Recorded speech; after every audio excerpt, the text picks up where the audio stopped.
such badass. The only chance you have no chance. If you had a chance, you can run lickety split. But you can't run because you're the baddest. Well, Ric Flair, you know what? I'm not a normal-looking athlete myself. You know what I'm talking about? I've been in the gyms a lot. It's a privilege and an honor to walk out with Ole Anderson, Lex Luger, and the Army tomorrow night. I am not a happy camper. What is Bully Ray's motivation? You know, I know he loves sugar. But I check my pocket. I don't have no donuts. I don't have no cheeseburger. I know you love sugar, but I ain't got none. To be the man, you gotta beat the man. And I'm saying, woo, right here in Nashville, Tennessee, pal. I'm the man. Look at a match for the total package like Luger and Super Brawl. Super Saturday? What is it? I don't know what it's called. What is it called? Super Brawl Saturday. Super Brawl Saturday? You don't lose faith in winners. And Ric Flair, day in and day out, every day of his life, just keeps winning and winning and winning. Ric Flair! New York City, Ric Flair! You're gonna find out what Hart is all about! I do exactly what I want to do. You say I'm insane. I say thank you very much. Make a good lucha thing. I hate God! Hit the deck! Yes! We love you, Scott Steiner! Today, woo, I've got the star and profile like never before. You guys talk about being students of the game. I am the game, JR.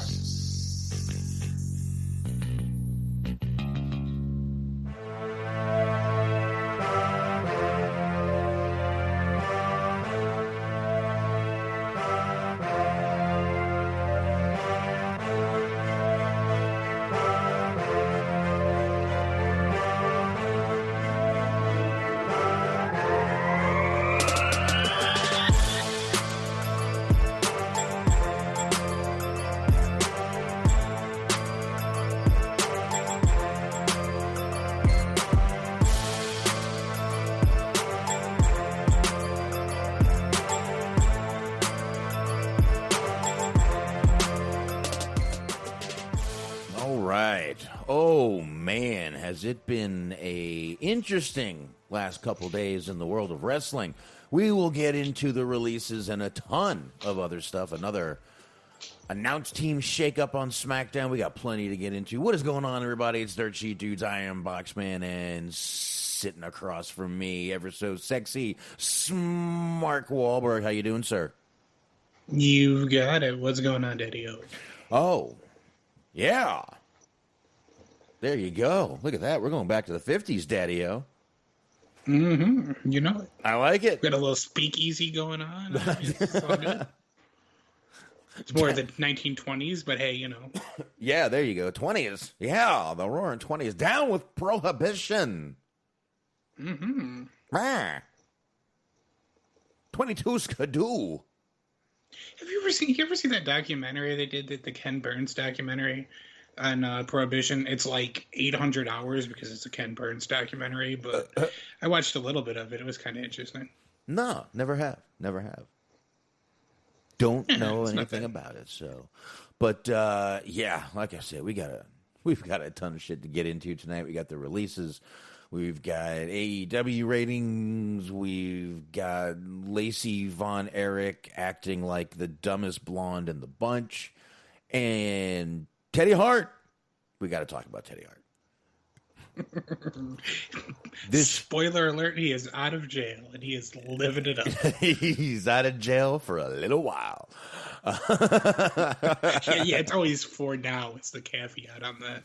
Right, yeah. I mean, he's out at this moment. So, yeah, we got a ton of stuff to get into. And like I said, most definitely we're going to get into the releases. I got small SmackDown notes, and then we'll get into all that stuff. And I guess what we should do, Smark, is knock out the old pluggity-plugs. Give me a second. Let me get some music here. And we can go. I don't know what I'm picking. I'm just putting a little. Oh, nope. We just did that one last Wednesday. Let's just go right here. Put this one in there. All right. There we go. Let me start playing this, and we can knock this sumbitch out. Let's do it. Let's go. Well, it would really help if I had the plugs loaded up first, Mark. So that's the first thing I need to do. But I always know we start out with the high marks anyway. It's Cheese Man, it's Mojo, it's Gee Whiz. Oh, are those guys fun when they're around? So yeah, definitely you guys want to check them out. When? 8:30 p.m. Eastern Time, Sunday nights. Where? Mixer.com/Metal Mitt Network. That's right, 2 T's and Mitt. Mixer.com/Metal Mitt Network. Check out the high marks. You will have a blast. And, of course, a shout-out to Bobby Anthem and Bobby Blades, the Inhuman Experience. Find them on all the usual podcast platforms. I'm telling you, they're going to have to make a comeback. Even Pat McAfee tonight had to make mention of the UFO. We're going to talk about it because I've been hearing about it all day, too. The UFO that got seen. These guys are going to have to come back on the Inhuman Experience. Definitely subscribe to them on all the platforms so you're set and ready when they do. And the Everything Unscripted wrestling podcast. Definitely want to check out those guys. All the usual podcast platforms. And Blog Talk Radio. And Stephen Milan always sharing this show. Let's share something with him. Let's go to letterboxboxd.com/Stephen Milan. Put the 2 L's in Milan and go over there and check him out reviewing some films over there. And you guys can always follow us. You can find us on Spreaker, Anchor, YouTube, Stitcher, iHeart, Spotify, Google, TuneIn, Player, Facebook. Go ahead. Yes, sir. Mondays, 8:30 on the Metal Myth Podcast Network on the Mixler device. Be sure to check out Cheese on Sports with the Cheese Man. Sundays, 10:30 a.m. Also on the Metal Myth Podcast Network on the Mixler device. You want to check out the Motor City Machine Guns. And last but never least, be sure to check out our friends at the Planet Raconteur. So Planet Raconteur podcast. Bobby Heath and Papa Dave Sincere and Yuck Nasty. Speaking of comebacks, the comeback is inevitable, so you want to go ahead and be subscribed for season 2 as it approaches on the horizon. There you go. Don't call it a comeback. They've been here for years. That's right. All right. Let's drop this music down now. Let's hit pause. And like I said, we've got a ton of shit to get into. But like I said, SmackDown, I guess the first thing we can mention about SmackDown is they did have a new team tonight. It was this was announced earlier today, Smark, and I think you caught it. Pat McAfee, I'm sorry. I just can't say McAfee. It's not spelled like that. I feel weird. It's McAfee. Okay? Yeah. And Michael Cole. What did you think of Pat tonight? I feel like the difference between him and Adnan Virker is exactly parallel to my experience with how enthusiastic I am for SmackDown versus how unenthusiastic I am for Raw. Where it's like, oh, cool, we get the good one today.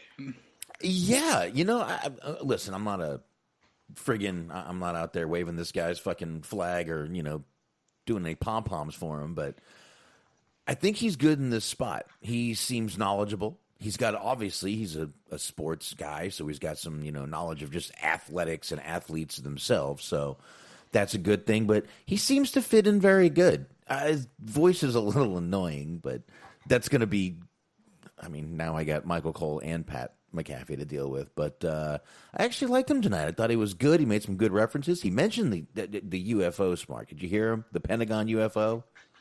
Mm-hmm, yeah. Did you hear anything about this? I have not. I feel like I'm uncultured. I have not been keeping up with this kind of news. I've heard this today on a few things, and I saw it on Facebook a little bit. Here, let me go ahead and pop it up in the Mixler here. You can check this out real quick. Give me 1 second here. Pop it in the Mixler for you there. And you can see the video. Now, there's no sound to it, so I can't play it. But basically, the Navy, the actual Navy, has a video of it's a night vision video, so it's a little weird, but it's got this triangular thing that's just floating in the sky. Now, they don't know what it is. They don't know who it is. All they know is that it seems to not have any type of our propulsion technology. In other words, like a car or an airplane or something like that, Smark, right? Mm-hmm. In other words, it's not disrupting anything in the night vision. So they're very confused on what this is. Now, they're just saying it's unidentified flying object. I'm not sure what it is, who it is. But again, the Navy took this. The Pentagon said, yeah, that's some real shit right there. That's real. So once again, man, we got another one that the Pentagon is just going, yeah, there's some weird shit out there. Yeah, I mean, I'm watching this video. It's very peculiar. Like, I don't know about that. Like, but you see, there's no. It's hovering, right? It's just hovering, and there's no. In night vision is also heat. Remember, it's kind of thermal. That's kind of why. Yeah, I was going to ask. It looks like it doesn't have a heat signature. That's probably the most confusing out of everything. And again, it's just sort of hovering there, and then it just sort of. It's just, and then, you know, it looks like a blimp when you get close to it. It's just very, I mean, like I said, this is the second video in, less than a year that the Pentagon has just had to be like, yup, there's some weird shit out there that y'all might, you know, it could happen one day. Y'all ever see Independence Day? Mm-hmm. So, yeah, I just thought it was funny that he mentioned that. And I had heard this and seen this a couple times today. So I figured we'd go ahead and just talk about it a little, you know, just for a minute there. But that's some pretty crazy shit. I mean, it's just hovering above the clouds. You can see the clouds, Smart. Right. Yeah, in the not night vision picture, it looks like they've got a drone above it. Now, they've ruled out a drone. They said, no, that is not a drone. That is not a drone at all. So, man, they know more. I hate to sound like a conspiracy theorist, but they know a lot more than they're telling us, man.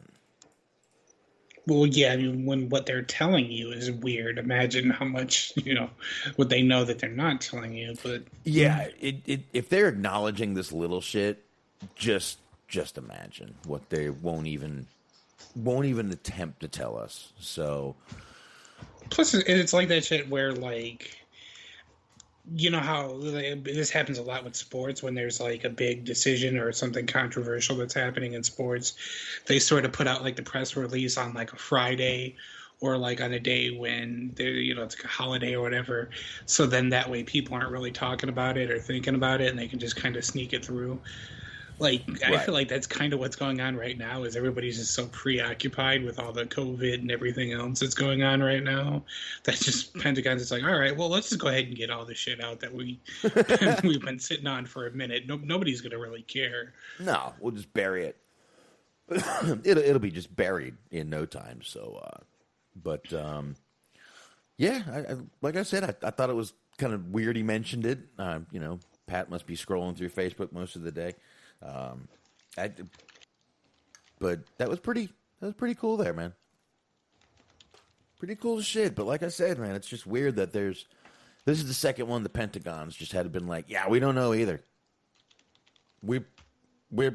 I mean, again, that was Navy footage. That wasn't just some kook sitting outside of his house with a, you know, thermal night vision camera.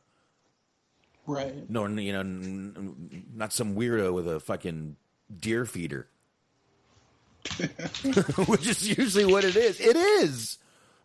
Oh, no, I mean, I know. It's just it's a funny thing to think about. By the by, this really doesn't have too much of anything to do with anything, but just alarming things. I don't know if I mentioned this on the air, but I had not just recently moved So new town, new city is a little bit of a rural area. But anyways, what they do, we're not too far over here from a nuclear power plant. Okay. So that's not great. But like the thing is that what I didn't know was that they test their tornado sirens the first Tuesday, I believe it is, the first Wednesday, the first Wednesday of every month. So it's like 10 in the morning. I'm still asleep. And I wake up and I hear these very loud, blaring sirens. And I just think to myself, I was like, okay, well, this is, was not planning a diet today, but because the first thing I started thinking about is this some kind of a meltdown? I'm like, fuck. You know, they do the same thing for us on Wednesdays, the first Wednesday, exact same time as you. And, but they've stopped calling it a tornado warning. It is now a severe weather warning. Interesting. So now if it's like raining real hard, they go off, and I'm like, shit. And you remember last time? I don't know if you remember last time. My wife and kids were in the bathroom, and I was here doing a show with you guys. Like, whatever. We die, we die. That's the spirit. But and like, I get why they picked that sound, but I feel like they need to pick like a sound that's a little bit like you can still hear it. So like, do you really have to pick something that's so like ominous? Yeah, it really is like nuclear bomb sounding. Yeah, it really is like nuclear sounding. Like me. See, I don't know if you were probably too old for this, but when I was real little, they were still doing those nuclear. Get under your desk and put your hands over your head, and that was the siren. We did that, but it wasn't like advised as such. Oh, okay. You know what I mean? Like that was just like, okay, if there was a tornado, but not like nuclear. Well, it wasn't, because this was still like, for you, it'd be like still Cold War-ish. Yeah, well, tornadoes, what we did is we went in the hallway, got against the wall, and did the same pose. It was, there were two different ones for us, and I remember doing that, and yeah, it was still Cold War-ish when I was in school, so it was different times, man, different times, but yeah, they've switched it to a severe weather warning, so fuck them. Interesting. But just kind of getting off that and sort of getting back to SmackDown a little bit. Not really SmackDown, but I'm sitting there last night, and I mean, obviously we talk about food and cooking a lot on this show. I'm watching Hell's Kitchen, the episode from 3 weeks ago. Not last week, the week before. I was catching up. Actually got another episode coming up tonight. I'm watching Hell's Kitchen, and suddenly I look up, and guess who's at the friggin' chef's table? Who's that? Ember Moon. Interesting. Suddenly I can't hear you very well. Now, is she with... It looked like... they didn't say who it was, and I couldn't tell, but was it Eric from the Viking Raiders she's with? Might be. I'm really the worst when it comes to these kind of things of tracking who is with whom, because I'm usually like the last person to know. I just read it on a comment that's like, so and so is a lucky man, and it's like, oh, I didn't know that. Yeah, and Sacha Baron Corbin saying he keeps missing the shows. If he's talking about Hell's Kitchen, Hulu, brother, Hulu. They are from season 1 is on Hulu. So I've gone through it, man. But I'm not sure who she was with, but she was with someone at the chef's table, and bingo, suddenly there was Ember Moon. I was like, holy shit, look at that. It's pretty cool shit, man. Pretty cool shit. That's he's this year he's in Vegas doing the show, and it's really cool.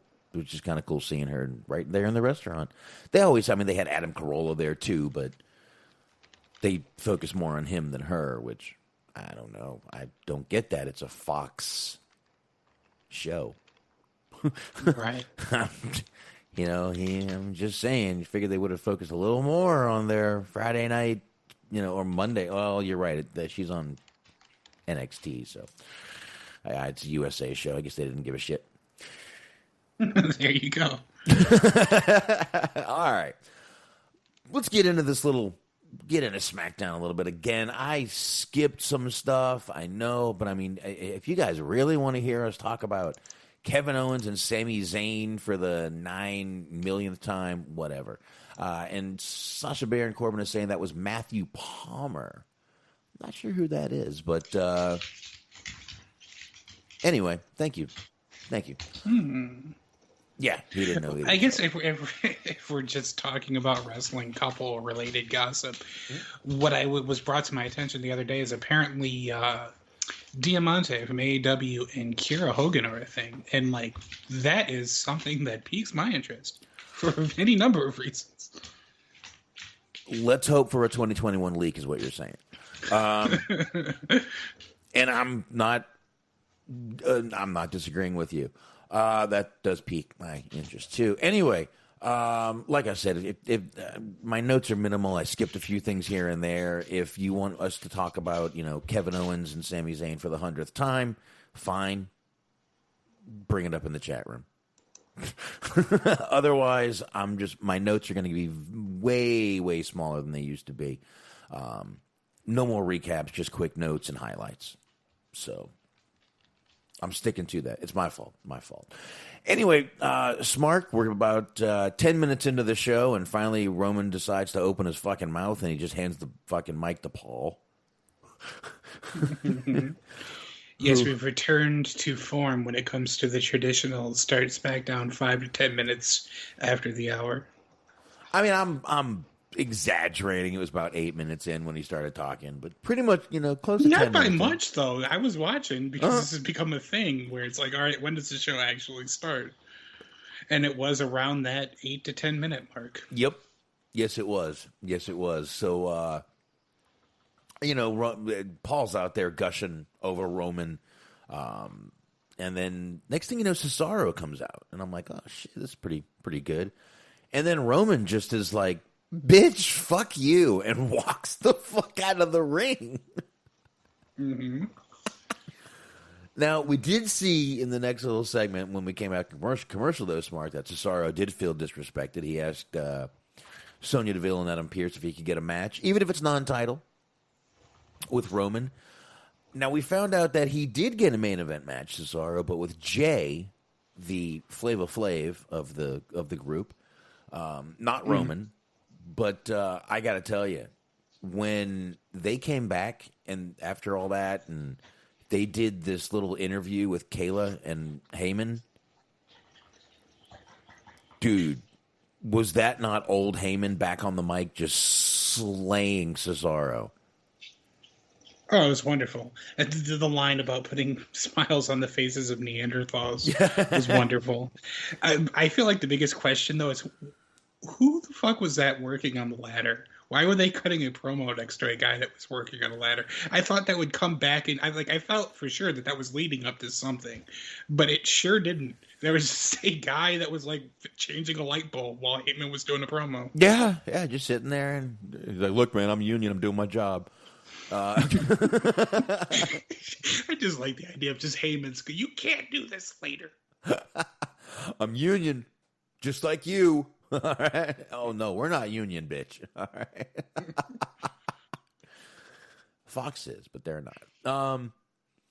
Anyway, I just thought it was pretty cool, and I did like Roman bringing up the double pin. I really thought they were gonna make an angle out of it because they were.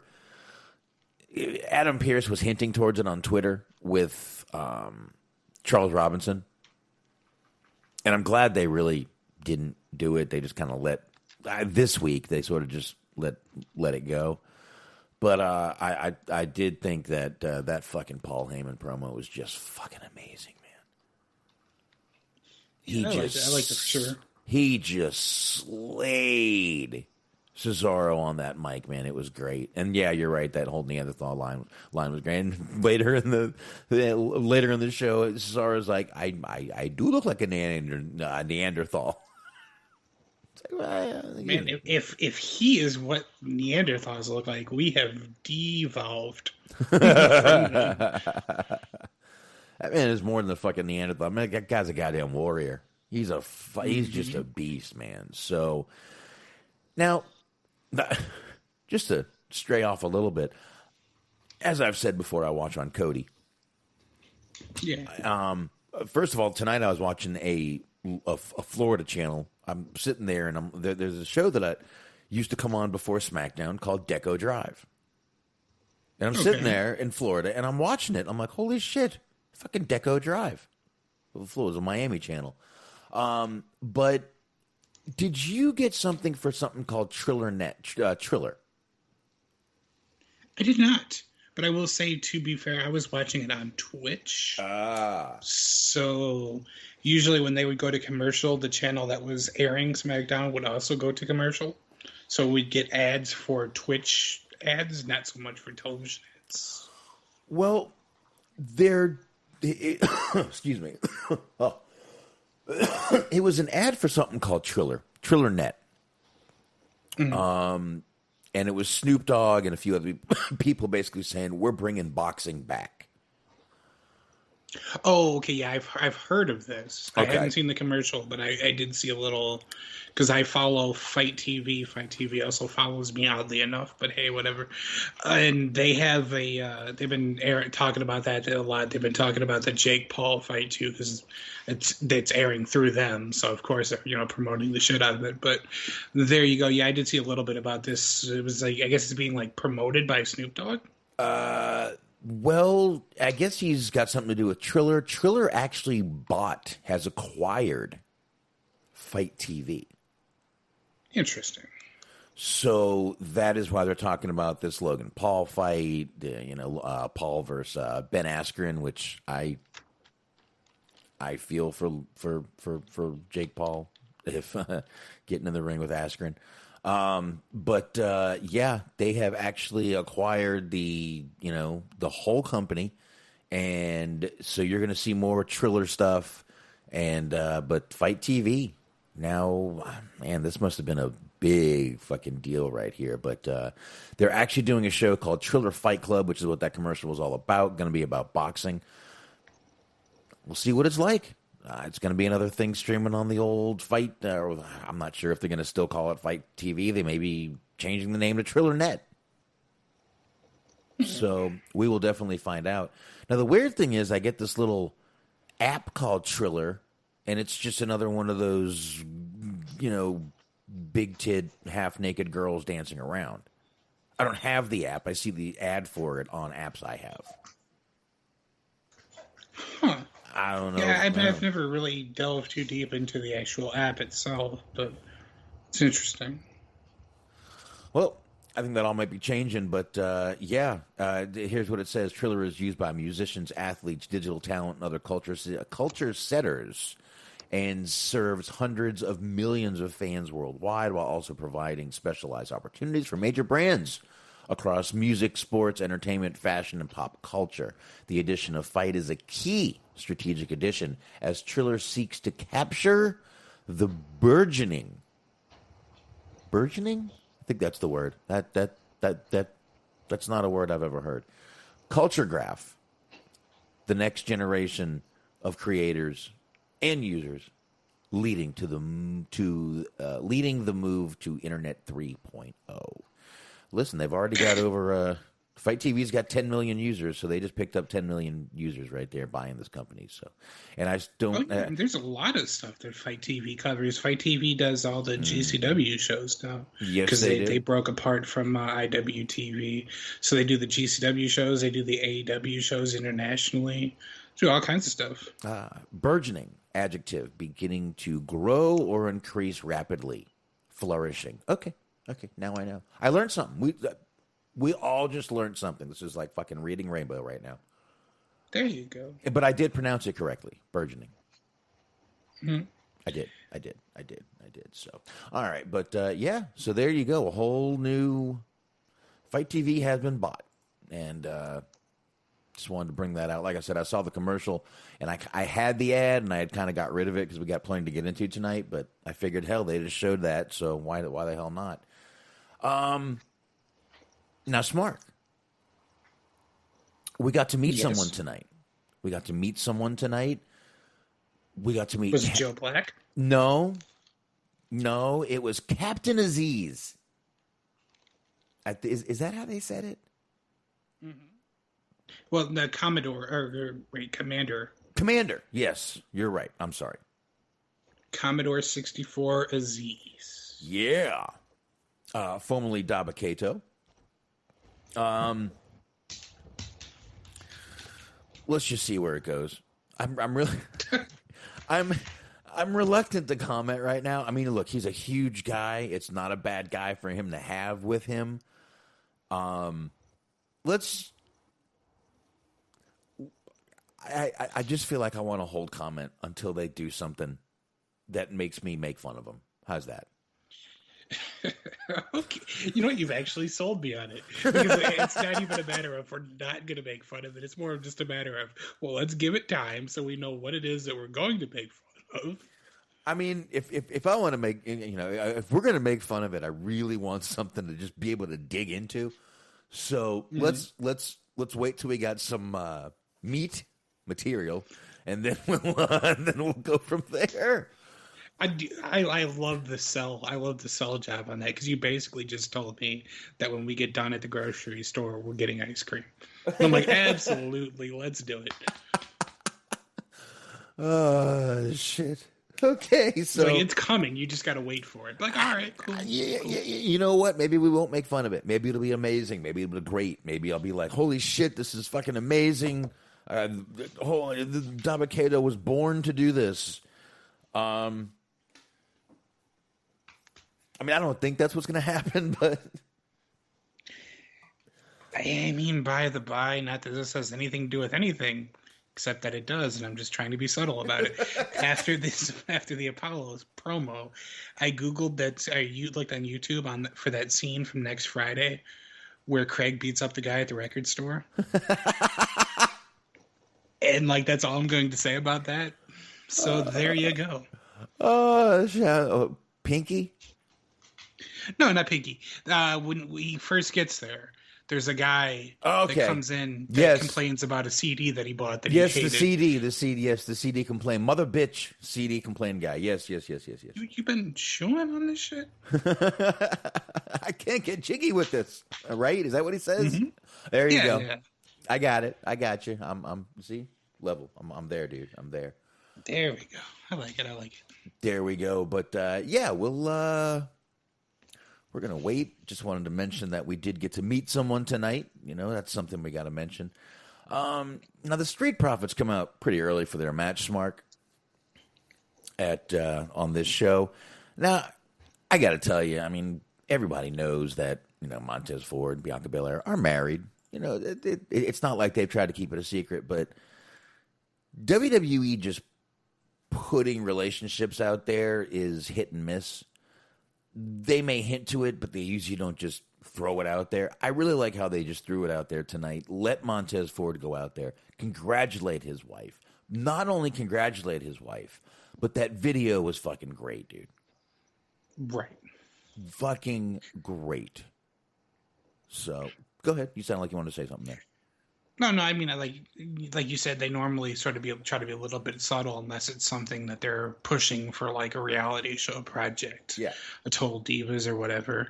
But with this case, it's like I don't really see the point in trying to keep it under wraps or a mystery. Like pretty much everybody already knows. Yeah, and I feel like you can get more mileage out of the fact that you're just promoting them as an item than you will if just being mysterious about it. Like, wow, they're just such good friends. Oh yeah.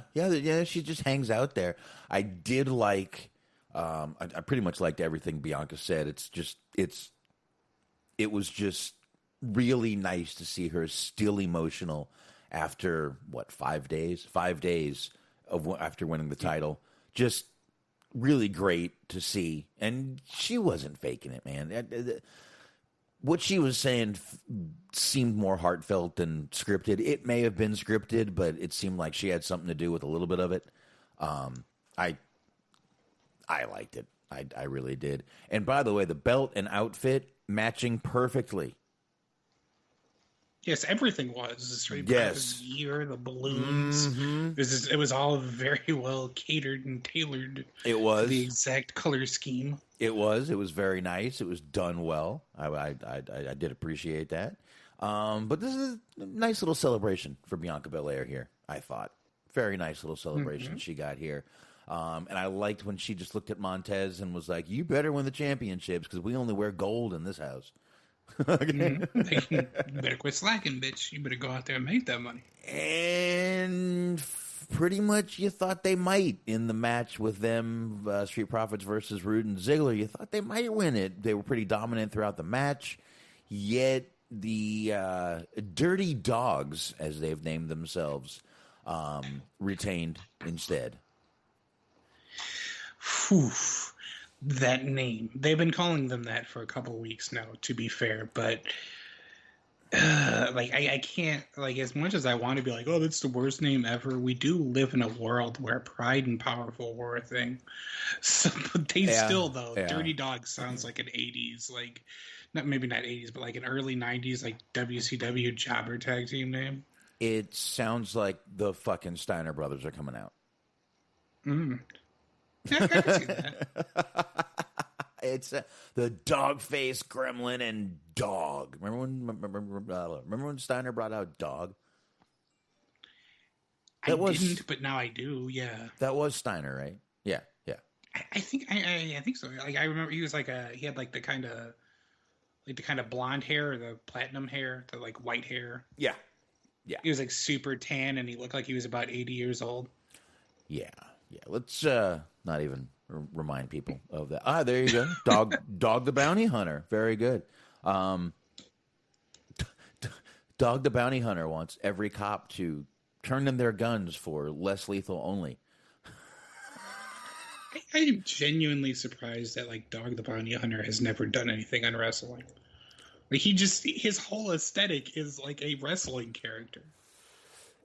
It is, but he's also doesn't have a great reputation. Has said some words, N-word, and said, "Oh, I thought I was cool enough to say it." Never apologized. Just said he thought he was cool enough to say it. So what you're saying is they would have to put Titus O'Neil with him. Yeah. I see. Exactly. So, and I mean, I just don't see him being welcomed in many of the establishments, but I'll leave it at that. But yeah, he has said some Hoganish things. If we want to just go there. I love Hoganish things as a term. I don't know how else to put it, to be honest. I really it becomes less whimsical when you delve into what that means, but just as a term, it's a wonderful term. Yeah, I mean he does call people brother sometimes, but he's from he's got that Hawaiian thing in him. It's more brother, like Snuka, who bad reference again. But we're just killing it tonight, aren't we? Oh shit. Okay. You know what? Let's move on. Let's just move on.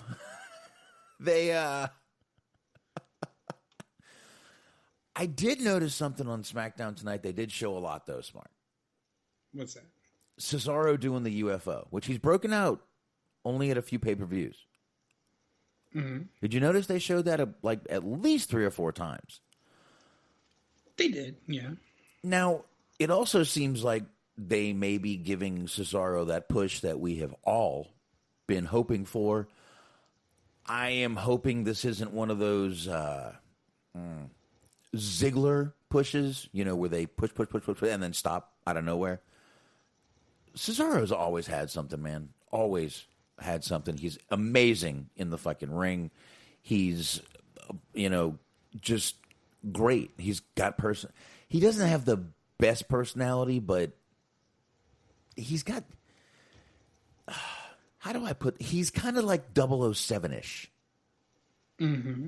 You know what I mean? He's got that swarthy international spy-ish kind of look. And not the like Austin a suave Powers sophistication about him. Yes, exactly. So, I don't know. I mean, listen, he comes off a little Sean Connery, Yeah, I can see that. I mean, he's like I said, he's got that thing about him. He's got kind of the GQ vibe without being like an arrogant douche about it. This is well dressed and kind of, well read, well spoken, classy kind of a dude. Yeah, speaks a bunch of languages, just kind of seems like that well rounded Euro kind of guy. But I don't know, man. I really think they could do a lot with him in a higher. I mean, I know it's just because he's going out there and doing this right now. I don't know where they're going to put him, but it seems like that's where they're placing him is with. I think that might be a WrestleMania Backlash match. Yeah, I would think so too. I mean, if I had to put money on it right now, that's where I would lean as well. I hope so. I really do. I hope that's what it is. But yeah, he went against Jey Uso tonight. Like I said before, good match. Like I said, Cesaro's always good. Was pretty goddamn dominant in this match until Rollins caused a DQ. Mm-hmm. I did enjoy that. I mean, it was perfect timing that he interfered during the swing. Because he's just like, I refuse to let this fucking move exist. Yeah, and again, Seth has to jump over the guy to get to get to Cesaro through the swing. Just, I don't know, man. I really think that there's no reason not to give Cesaro a push after all this fucking time, after all the shit this guy has been through, after Seth calling him a waste of fucking talent, basically. Mm-hmm. I think it's definitely time for him to get some comeuppance, if you will, Smark. I mean, definitely, they need. If there's any sort of thing that you could look at and sort of maybe complain a little bit about SmackDown, which I don't really want to do because it's been consistently good, but there is a little bit of a lack of depth at the top in terms of face contender challengers for Roman. Yeah, and you're right. There is, but let's just hope they do what they're supposed to do with Cesaro. And there's something that I forgot to put in my notes, but I just remembered it. What's that? Right after Bianca did her little thing in the, had her little celebration, Sasha was backstage with Kayla Braxton. Yes. She was so mad she couldn't even speak, and she walks away. Mm-hmm. We go to commercial. We come back. Bayley's cutting a promo saying Sasha's out there right now bitching and complaining or whatever she said. I know I'm paraphrasing. I know she didn't say bitching and complaining. I never saw Sasha out in the ring complaining about anything tonight. She did make a mention to the fact that she didn't even say anything. Huh.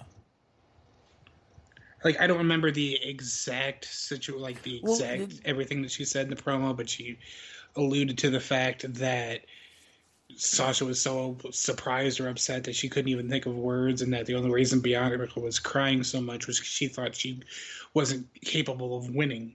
She had already counted herself out, so just by the grace of God, she actually ended up winning. And then that kind of led to her basically challenging her, presumably at the Backlash show. Yeah, but I also remember Bayley saying that, Sasha's going to go out there now and complain and this and that, and I don't remember seeing Sasha. Did I miss something? Did Sasha ever cut a promo in the ring that I missed? Not that I'm aware of. I mean, I was paying pretty close attention, so I don't believe so. Were you? Good for you. Yeah, that does sort of imply that, certain other weeks I might not be, but what I can tell you is that I was paying close attention this week, and I did not see it, so it did not happen. There you go. Well, good for you. Good for you. Way to pay attention, Smart. So, and honestly, dude, that's all I've got for SmackDown right there. That was like I said, I skipped some stuff. If you want us to talk about it, pop it in the chat room and we'll talk about it. But otherwise, I'm good on SmackDown. We tied some news into it. There you go. Yeah. There you go. So, trying to think where to start here now, Smark. We've got a few little things to play tonight. Let's start off with some fun of Lacey Von Eric was walking around WrestleMania, like shows and stuff, like signings, just talking to people, like, not realizing who they were. The first one I've got is her talking to Kevin Nash. Now, Kevin Nash is sitting there with an NWO shirt on, a blanket on, which I'm kind of confused. A picture of him, looking jacked in the background, and she just doesn't know, like, barely even knows who he is. And, like, not only that, and I know you did say that he was sitting, but the man is still a giant person. Mm-hmm. So it's not like it's one of those where it's like, oh, it might be Kevin Nash. It's like, no, that either it is or it isn't. And that Kevin Nash is just going to be like, I can go with this. This I can roll with. So let's go. It's 30 seconds long. Here we go. Are you with NWO? Huh? Do you wrestle with them? No. You just like their shirt? You just needed a free shirt? I don't wrestle with anybody. You soiled your last shirt.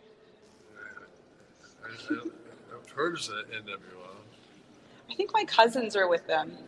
I might be wrong. I'm saying that in front of a lot of people. I don't know where Ross and Marshall wrestle. I love y'all, though. We don't talk about business in our family. It's stupid. And everyone died, so. Oops. And everyone.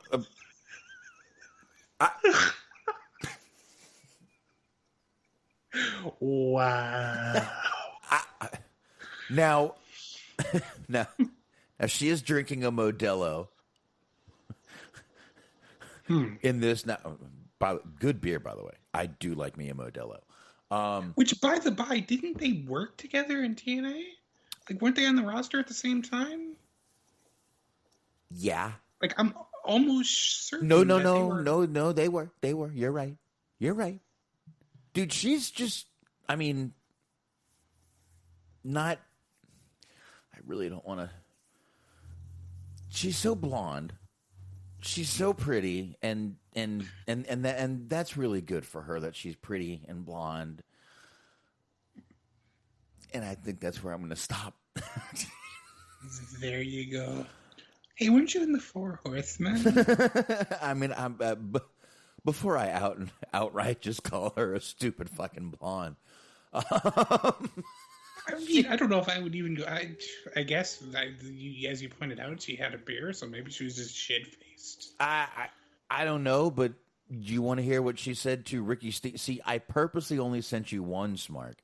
I wanted you to have a nice surprise with what she talks about with one of my favorites as a singles wrestler. I've always said I'm a huge tag team fan, but one of my favorite singles was Ricky the Dragon Steamboat. Here we go. 51 seconds. Let it roll. Well, you were a wrestler, Ricky the Dragon Steamboat. I asked if you were also Ricky the Cleveland Steamer, but I think it's different. No, wrong show. Cleveland guy is not me. Do you know what the Cleveland Steamer is? No. It's when someone takes a dump on your chest. Let's see what Ricky thinks about that. You mean an actual dump? Yeah, if someone takes a dump on your chest, it's called Cleveland Steamer. You didn't know that. I did not know it. And my next question is, do people enjoy that? Ew! Who would enjoy that? What's wrong with you, Ricky? He's sick! How did it come about this? I don't know. I think people are I think maybe R. Kelly probably invented it. Who's R. Kelly? He's a rapper that took pees on all the girls. Yeah, that really happened. Oh my God. I'm so wasted. Shots. So have you ever heard of a Cleveland Steamer? It's when someone takes a dump on your chest. Oh, boy. Oh, and of course he didn't know about that because he's a family man. He loves his wife and kids and does the best he can. And he does not have time for getting dumped upon. Which I was really hoping that's what that was going to lead to, was her just drunkenly serenading him with family men. Because that's probably what I would do if I saw Ricky Steamboat. So we go from her saying, we don't talk about wrestling in my family because everyone just dies, to, do you know what it's called when someone takes a dump on your chest? And by the way, people didn't enjoy it. It wouldn't have a name. Yes. Who is doing this like out of spite? Like, what is going on here? It's like, oh no, this is terrible. But I'm just glad that you're finally not constipated. I was worried about your health.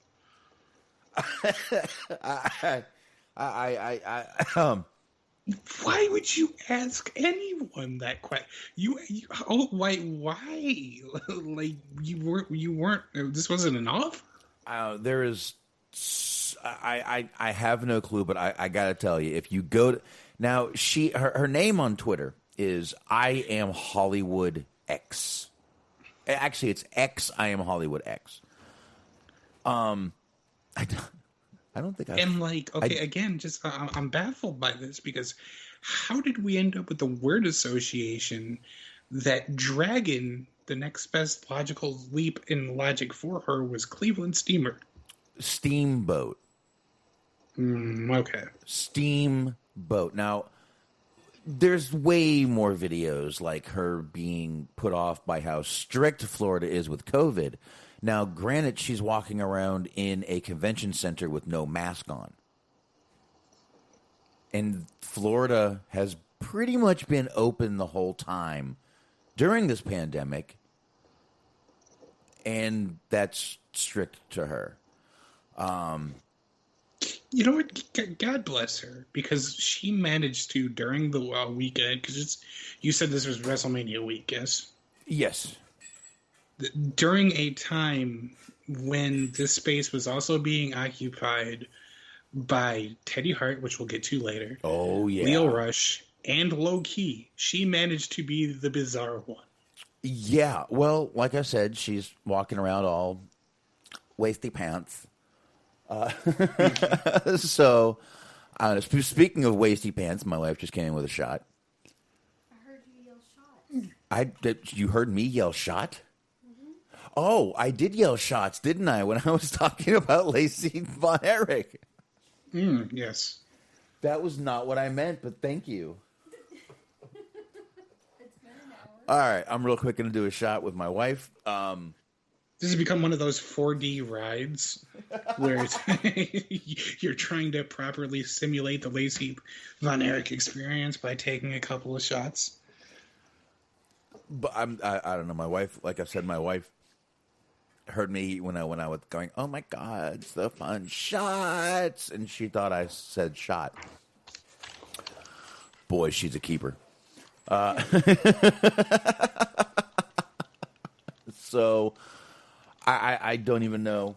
Let me give my son a quick hug here. He's waiting for one. He's going to bed. Come here. Come here, buddy. Oh, this side. I love you, kid. Night, buddy. Bye. All right. And sorry about that. Oh, what am I going to do? Anyway, Lacey Von Eric, I hope you seek help. I kind of don't, because I would like to hear more of these.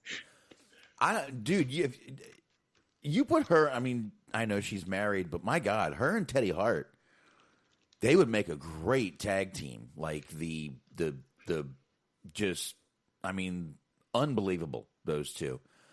We could see who went to jail first, who goes in the mental institution first. Be great. It'd be a lot of fun. I don't know. At this point, I'm just lost. You know what? Let's just move on. Now, Smark.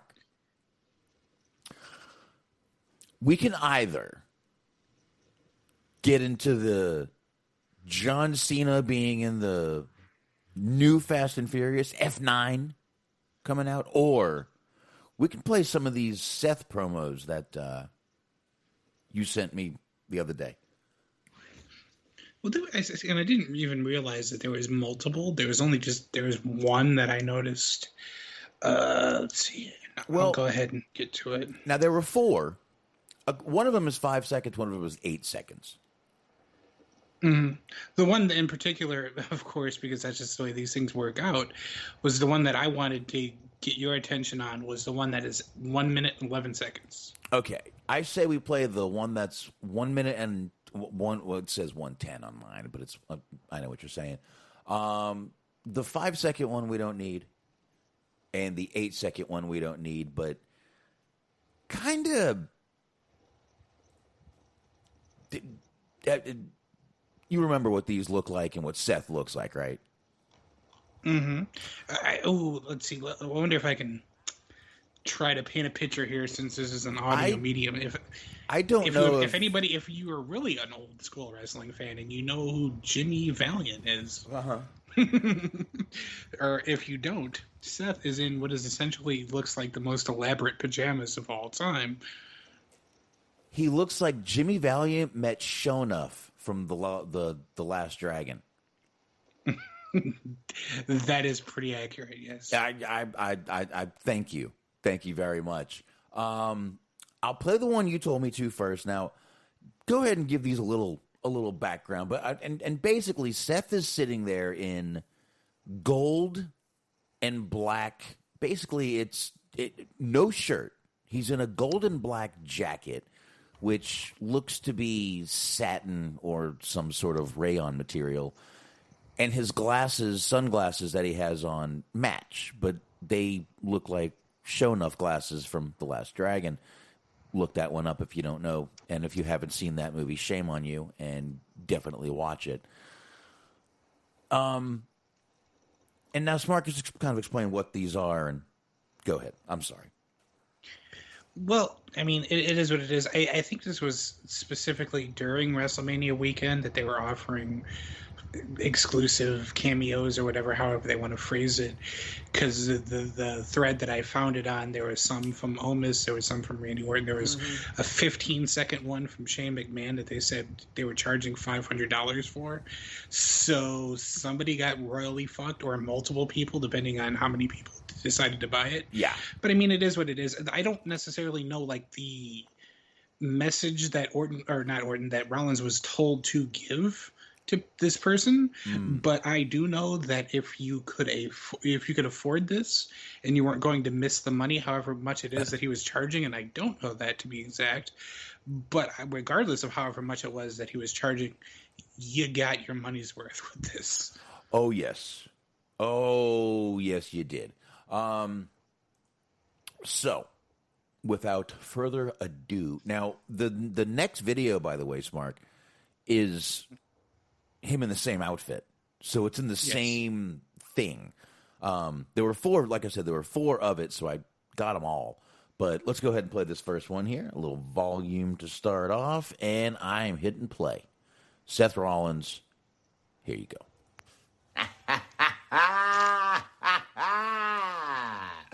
Somebody who finally gets it. Simon, respect. You understand. You feel it. I feel you. It's a beautiful synergy, man. I appreciate all the love. All the love. And I appreciate all the support. And I'm taking it in. And I'm taking it in. And I'm throwing it back at you. Throwing it back at you. Thank you so much for everything you do for me, to allow me to be as wonderful as I am right now. You are the best. Thank you for all your support. And no matter what, don't let the people, don't let the haters, don't let them tell you what to do, what to think, who to like. Shut them out. This is about you and me. This is about us. This is about our future. Always, no matter what, no matter who gets in your way, embrace the vision and good things will come your way. Embrace the vision, my friend, and burn it down.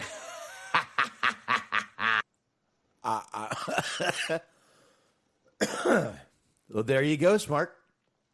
Mm-hmm.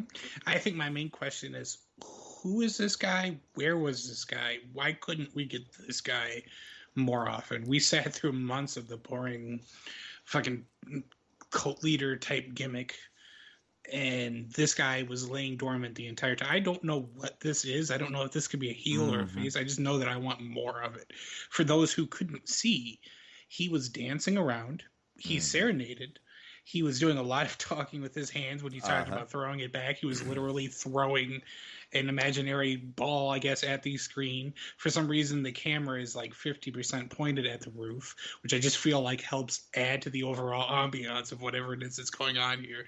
Like, it was the most coked out 80s promo without cocaine that I've ever seen. Yeah, I don't think he had pants on.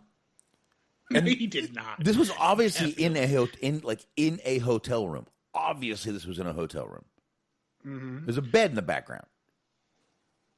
Yes. And a little desk, like in a hotel room. It's stationary. Mm-hmm. Yes. I think I saw a Bible somewhere. And you're right, though. It's he didn't open the drawer. I'm kidding. But you're right.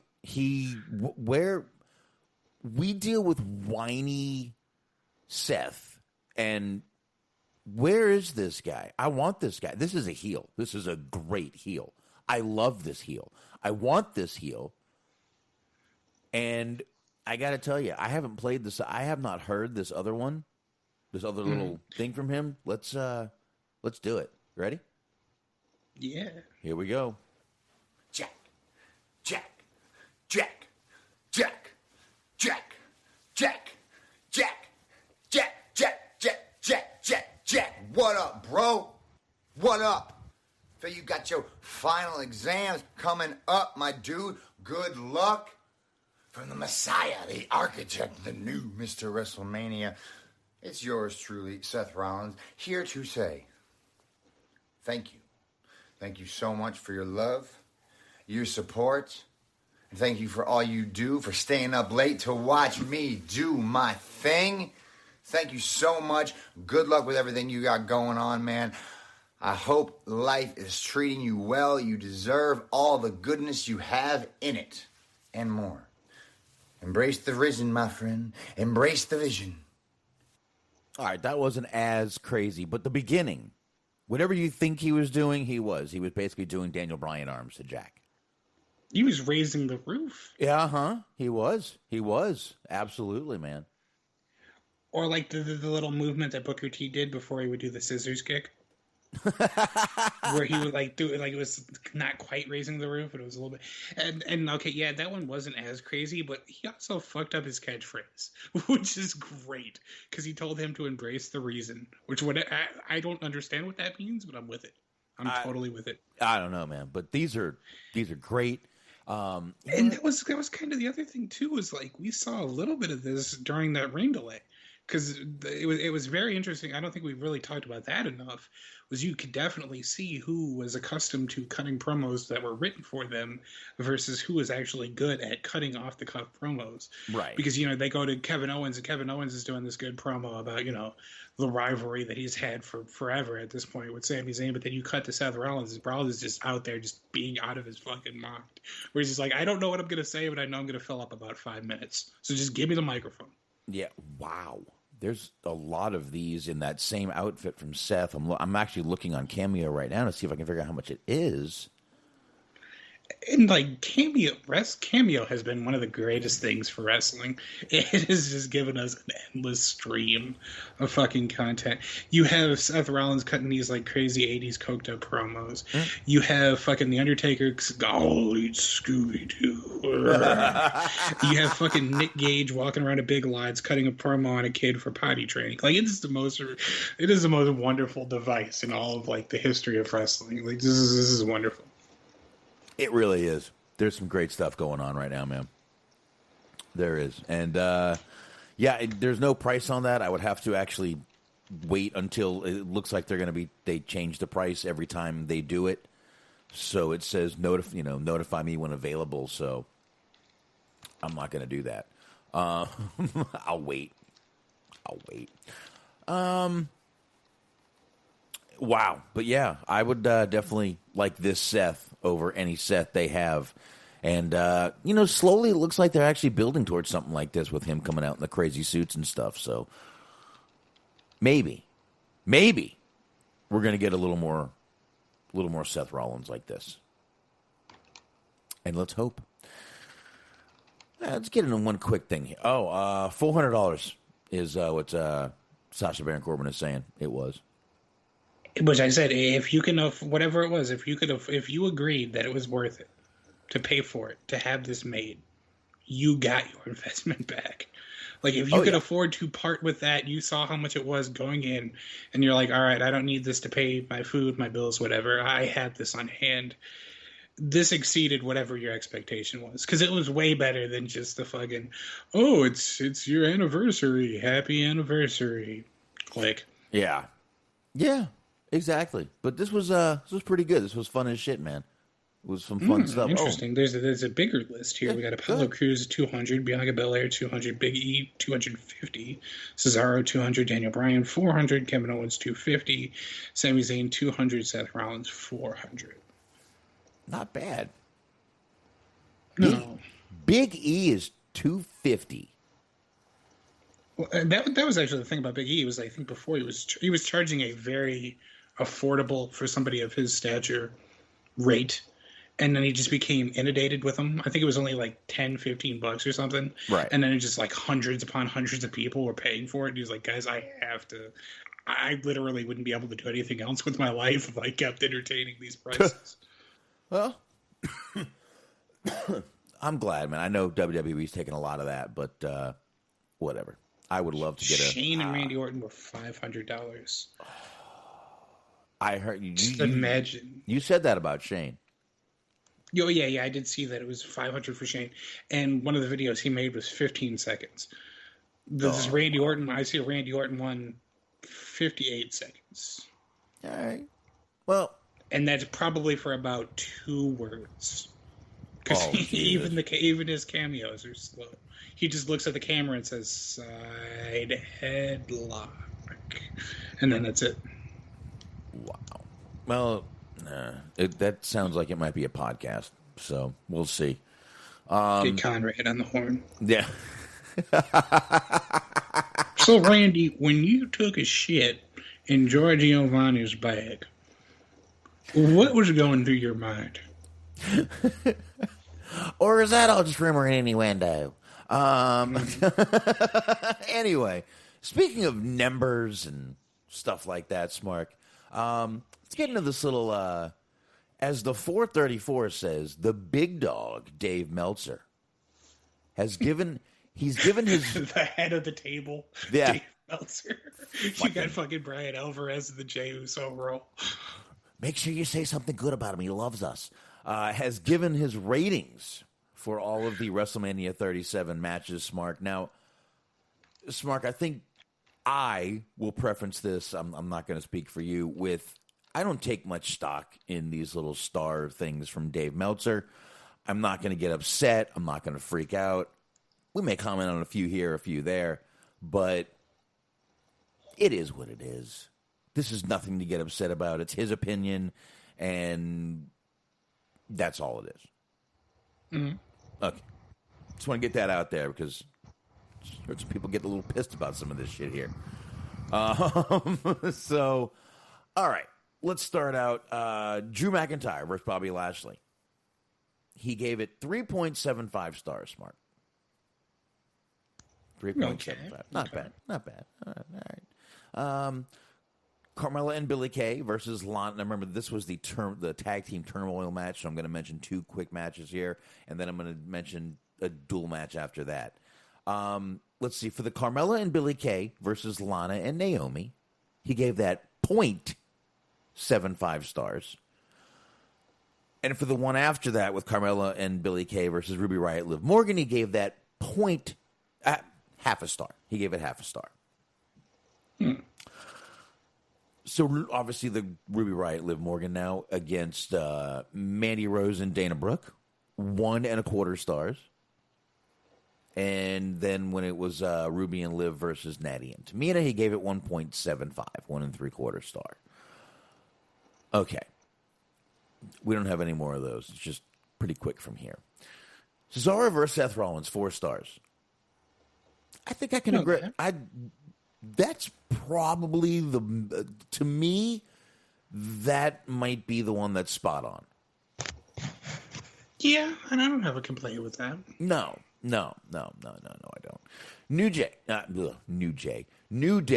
versus AJ Styles and Omos. Only 2.25 stars. That one I might have put a little more. Almost finally gets in the ring. We see a lot of that. New Day always puts on a good show. All right. It was a little bit weird because, basically, they weren't, but the way that they wrestled it, New Day were heels. Right. They wrestled them as they were, because they isolated AJ the entire time, and then AJ made the hot tag to Almas, and then Almas won, and it was as though the alignments were switched. Right. So I could see him being nitpicking that. All right. This is another one I completely agree with him on. Shane McMahon versus Braun Strowman, 1.5 stars. All right, Dave, I'll go with you on that. It wasn't as bad as I thought it was going to be. You're right. I think he was a little nice there. I think he gave Shane. I think he's a little bit of a Shane mark. Now, Bad Bunny and Damian Priest versus The Miz and Morrison. He gave 3.5 stars. Okay. I think that was at least a 4. In my opinion, I would have bumped that up a 0.5 star just for that 4 star. My opinion only. This is Dave's opinion. Like I said, the Bad Bunny was a badass that night. I really felt like he fucking killed it out there. And, I know Miz and Morrison had a lot to do with that.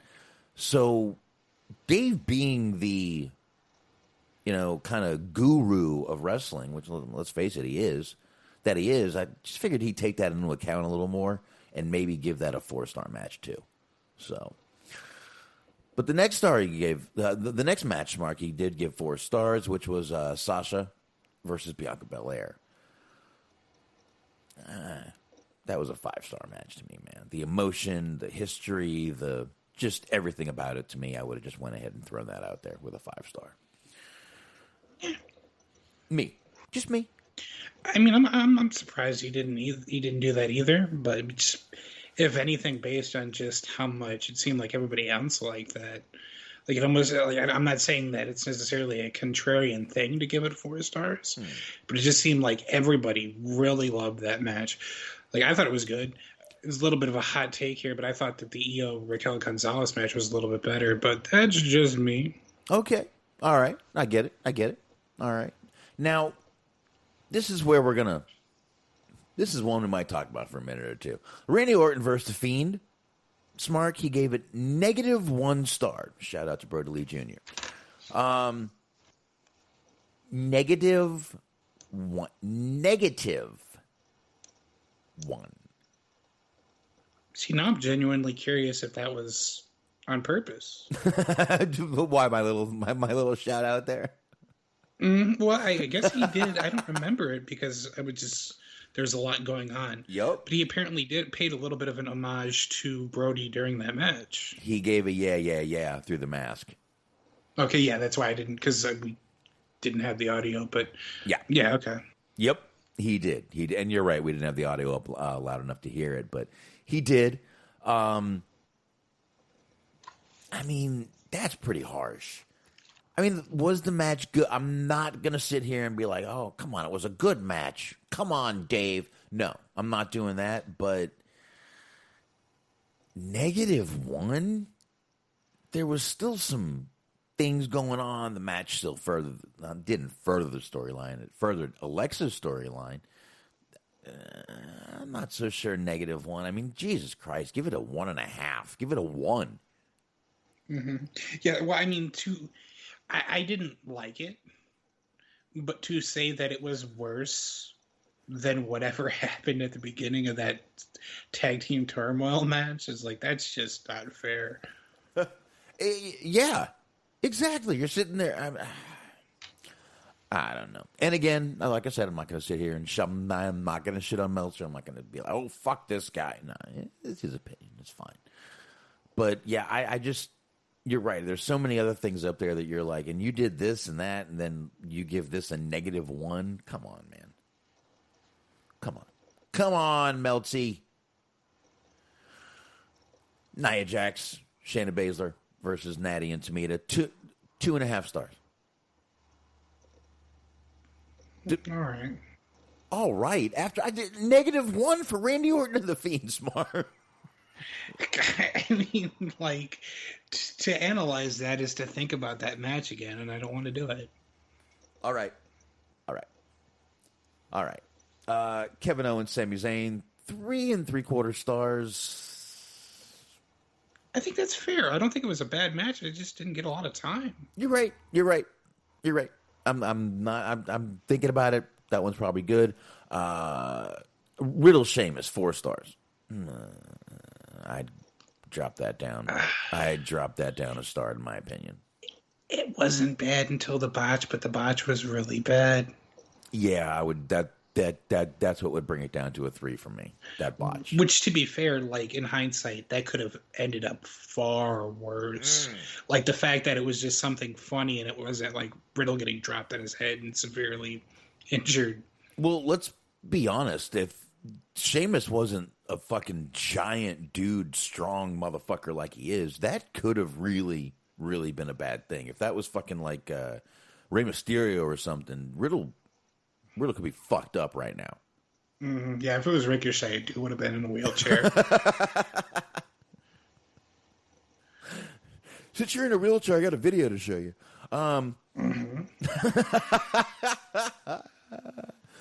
Big E versus Apollo Crews. I didn't do that one, did I? Why do I feel like I did? We didn't. 3 stars. I'm a little biased on Big E. I would have brought that up a little bit. Yeah, I can see it. I can see it either way. Yeah, Oscar versus Oscar Rhea Ripley, 3.5 stars. I guess another match though that you could bring up a little bit. We have a new champion. Is someone who's never been champion. I don't know. This one I like though. Roman Reigns, Edge, Daniel Bryan, 4.5 stars. I honestly don't think there's anywhere you can bitch about that one. No, you got something to say? And it's not that I disagree. It's just that seems kind of for him, for like what his ratings are. That seems high. Really? Well, because I mean, like it seemed like he kind of didn't like the Lashley Drew match, and I really liked that. So I was like, if that's what we're going on, that was like a 3.75 or whatever, then the fact that it was 4.5 is like, that's kind of a little bit surprising. No, there's 3 people, so you got to throw in an extra one for that. There you go. So, I guess. Now, that's all the matches right there. Now they throw in the 434 threw in a few extra little things here. Santos Escobar versus Kushida on NXT this week. He gave 3.75 stars.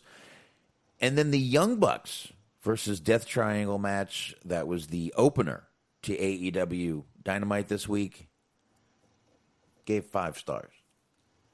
Mm-hmm. Oh, yeah, he loved it. Which I did too, actually. The only thing I really I didn't even complain about, I just was kind of pointing it out to people who didn't see it or want to watch it again, that you could see Phoenix untying his mask. It was a little bit funny.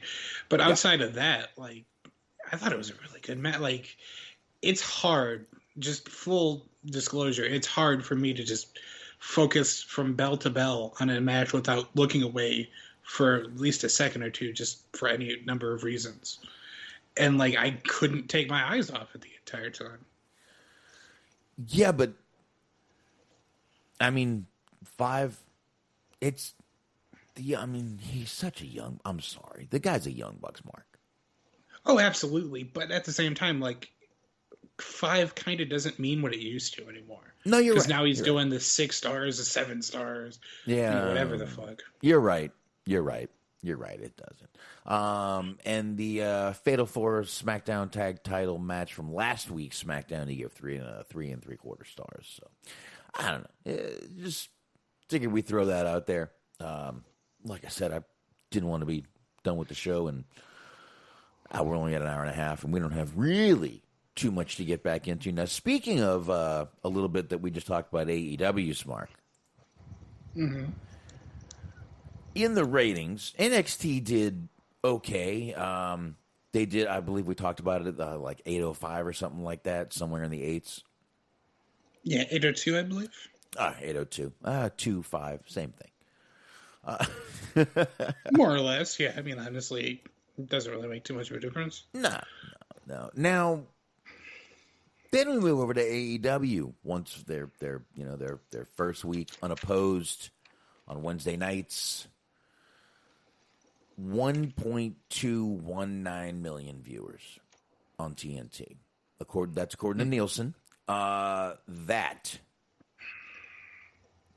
is a fucking win, in my opinion. That is a big win for them right there. They should be very proud of that right there.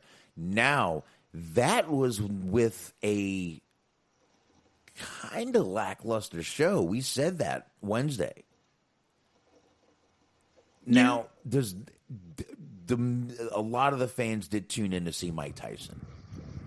Which is what I thought was going to happen, because there was a little bit of a, I don't want to say argument, but a little bit of a disagreement in the chat room the other day, because I was talking about how I'm buzzing. Did a plane just fly over? I don't believe so. Okay, well, whatever it is, it's gone. Please, I'm sorry to interrupt. Please keep going.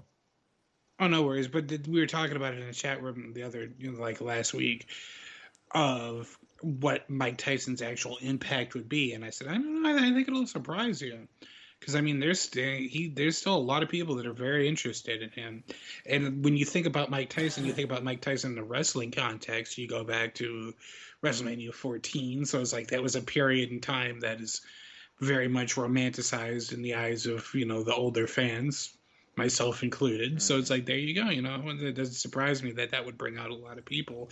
Plus, I mean, it is the first week of both shows, AEW and NXT, being unopposed. You're kind of still riding that high off the WrestleMania momentum. I mean, a good barometer will be the next couple of weeks, seeing what it does. But so far, so good. Right. Like I said, give it like a month to see what happens. I mean, this could be something ongoing, or this could be something that's just, hey, Tyson got y'all a good spike. Mm-hmm. But to average what they averaged means that it wasn't just a one-segment show. So I don't know. We'll have to see. Filling up my water here real quick. If you hear ice jumping makes around. Me mildly sad that if you go on to read the article a little bit more, the top show that night was The Masked Singer with 5.1 million viewers. Whew, dear God. Well, that Ken Jeong is a draw, I'll tell you. God. I like that guy. I don't get it. I don't get it. I like him, actually. I know he's funny. I believe they're calling it now like MS5 or something like that. Yeah, I think it's like the 5th season, which they've been in existence for like 2 years now. So go figure, but hey, whatever. Hey, listen, don't worry about that. But it's I've actually never seen an episode. I see commercials for it all the time. Never seen an episode for it, though. But anyway, that's neither here nor there. You know what, Smark? Bring up that MLW story if you got it up there that you sent to me. Sure, yeah. That'll be quick. MLW, NWO, same thing. Yeah, well, of course. According to Lacey Evans. Oh, Modelo shots. Hope my wife heard that. And apparently, she did an interview with Hannibal. And she talked about, not Kevin Owens, Kevin Nash.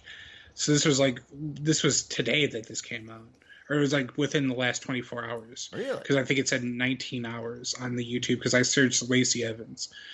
Or not, like, damn it, I did it too now. You've influenced me. Lacey Von Eric. So apparently she, I don't know, she mentions, she has to mention it in some capacity, that she didn't know who Kevin Nash was, and I guess there's got to be an excuse. So I'm genuinely going to check that out when we're done here. You know what? In lieu of saying she's really not bright, I'm just going to say she's really pretty. Mm-hmm. She's really pretty, and that's good. Go ahead. Yeah, there's multiple ways to play the game. Everybody can get to where they want to go. Just everybody has different skills and tools and assets. Assets, interesting. WrestlingNews.com. I'm not stalling for time. This has been, the tab's been open for a while. But anyways, sure. Major League Wrestling, MLW, applied to trademark the term Azteca Underground and the logo for it on April 12th with the United States Patent and Trademark Office. Which I want to believe that they have a wrestling division, because we talk so much about these like wrestling companies applying for all these various patents. Anyways, the trademark is listed under a variety of descriptions for those who may not watch the MLW product. People like me. Azteca Underground is the promotion within MLW that is ran by Selena De La Renta, which I recommend. The descriptions read like the following. Oh boy, don't read the numbers. You don't have to read the numbers. Skip the numbers, dude. Legal mumbo jumbo. Downloadable television shows about the professional wrestling and sports entertainment. Clothing, namely tank tops, t-shirts, shirts, sports shirts, dress shirts. I like that. All right, just stop. Keep going. Polo shirts, undershirts, sweatshirts. Skip it. Damn it. Raincoats, overcoat, Jesus. Pajamas, ties. Trousers. Halloween. I like how they put trousers. Wait. Halloween and masquerade costumes. I love how they have to be so specific, because you could get somebody, who the fuck would want to in this case, but if like you trademark DX or something, you got to put like, a DX fucking smoking jacket. So motherfucker doesn't come out with well, you didn't copyright DX smoking jacket. So you get these ridiculous fucking top coats, trousers, overcoat. Who is making an Azteca Underground overcoat? I have no clue. But Jesus Christ, geez, they have a lot of stuff here, Smark. Jeez, there's a lot of this is fucking ridiculous. Sum this up a little bit for you.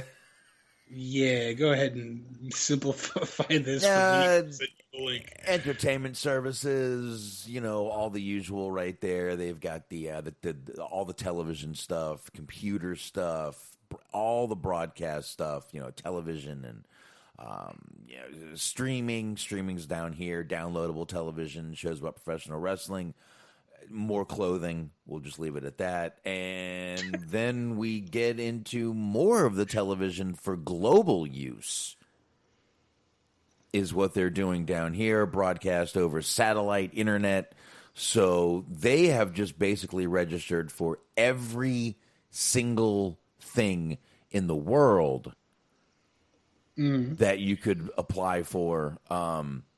They now you said this is within their company. They're already running this. They just wanted to. So I'm. Is this a new company, or is this like WWE joining AAA? Is this like a combination, or is this a new company they're doing here? I feel like this is maybe like a Raw Underground situation, but I do know that Selena De La Renta. Try that again, Selena De La Renta. There we go. English and Spanish is hard. Had been affiliated with Mil Muertes.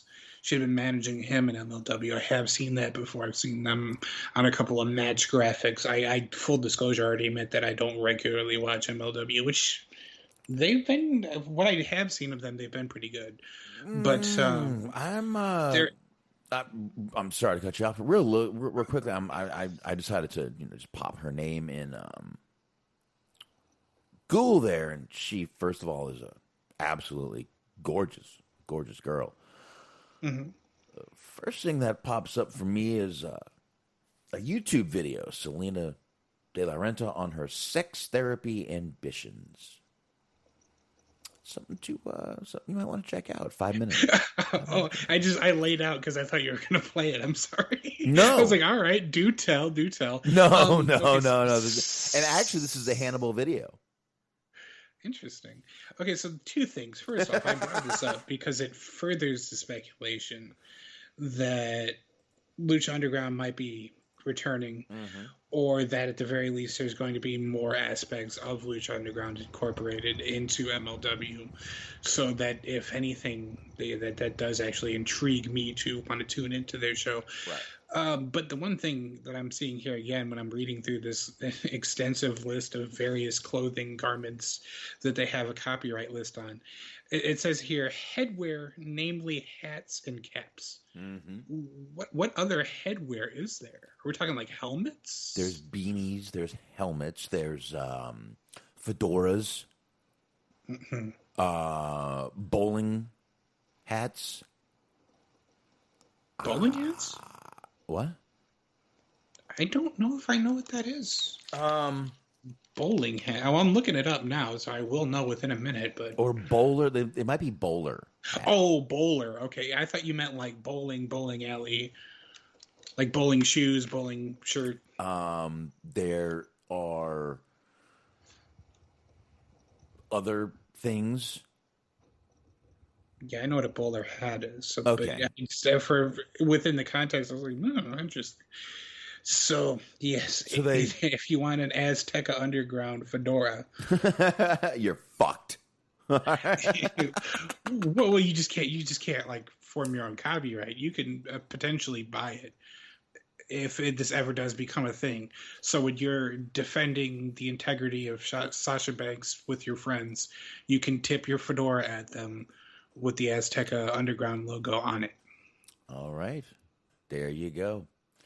You can. But, all right, I guess we'll see where that goes. That could, you're right, that does spark a lot of the things with, Lucha Underground possibly coming back and all things like that. Maybe they're going to be involved with MLW. Maybe they're going to be on Triller or FITE TV. I'm not sure which they're going to call it after the acquisition. So I guess we'll find that out. Okay. So I'm pretty sure we only have 2 more things to talk about after I play this little movie trailer. Now, I know it's going to be a little visual, but it's a movie trailer. John Cena, the beloved John Cena, is in the new Fast and Furious movie, Smark. F9. And he plays Dom's brother, Vin Diesel's brother. Now, I got to tell you, I know I've never said that these are great movies. I've admitted I like bad movies, right, Smark? You have, yes.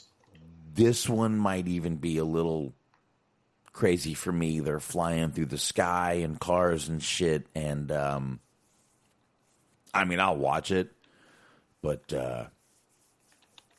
anyway, it's 3 minutes and 20 seconds. Not that bad. Let's go ahead and play it real quick. You'll obviously know John Cena. His voice is pretty, distinct. So here we go. The world has a way of changing, and we change too. There are moments. Dom has kids in this one. But we always come back together. We heard y'all needed a little love out here. Ludacris. He's back. Y'all ever thought about the wild missions we've been on? We've taken out planes, trains, tanks. I'm not going to even think about the submarine. And now we got cars flying in the air. Who is he? Jacob is Dom's brother. There we go. It's gotta be King Dom, little brother. You always say never turn your back on family, but you turned your back on me. Now your little family is in my world.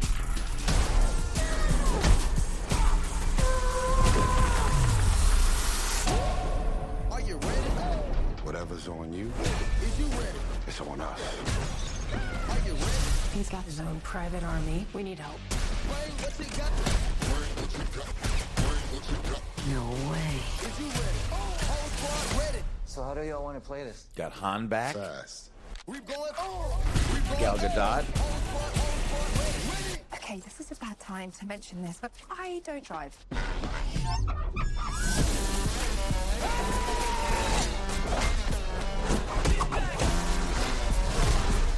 against brothers. This should be interesting.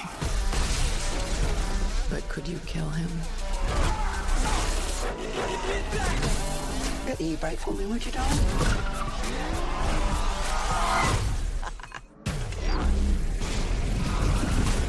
Crank it all the way up. Magnets. We're using magnets. Man, we messing with magnets now? Woke to wake up. Whoa. Came front. Everything we gave up. Even when we die, we raise up. Yeah! It's good to be back. We got no white flag and no tree. We got the product. We got the tools. We supposed to stop that? Hold on! We going wild. We on the loose. People is blind. We are the truth. Yes! I spent my entire life in your shadow. And now, you spend the rest of yours living in mine. We going wild. We on the loose. Not today.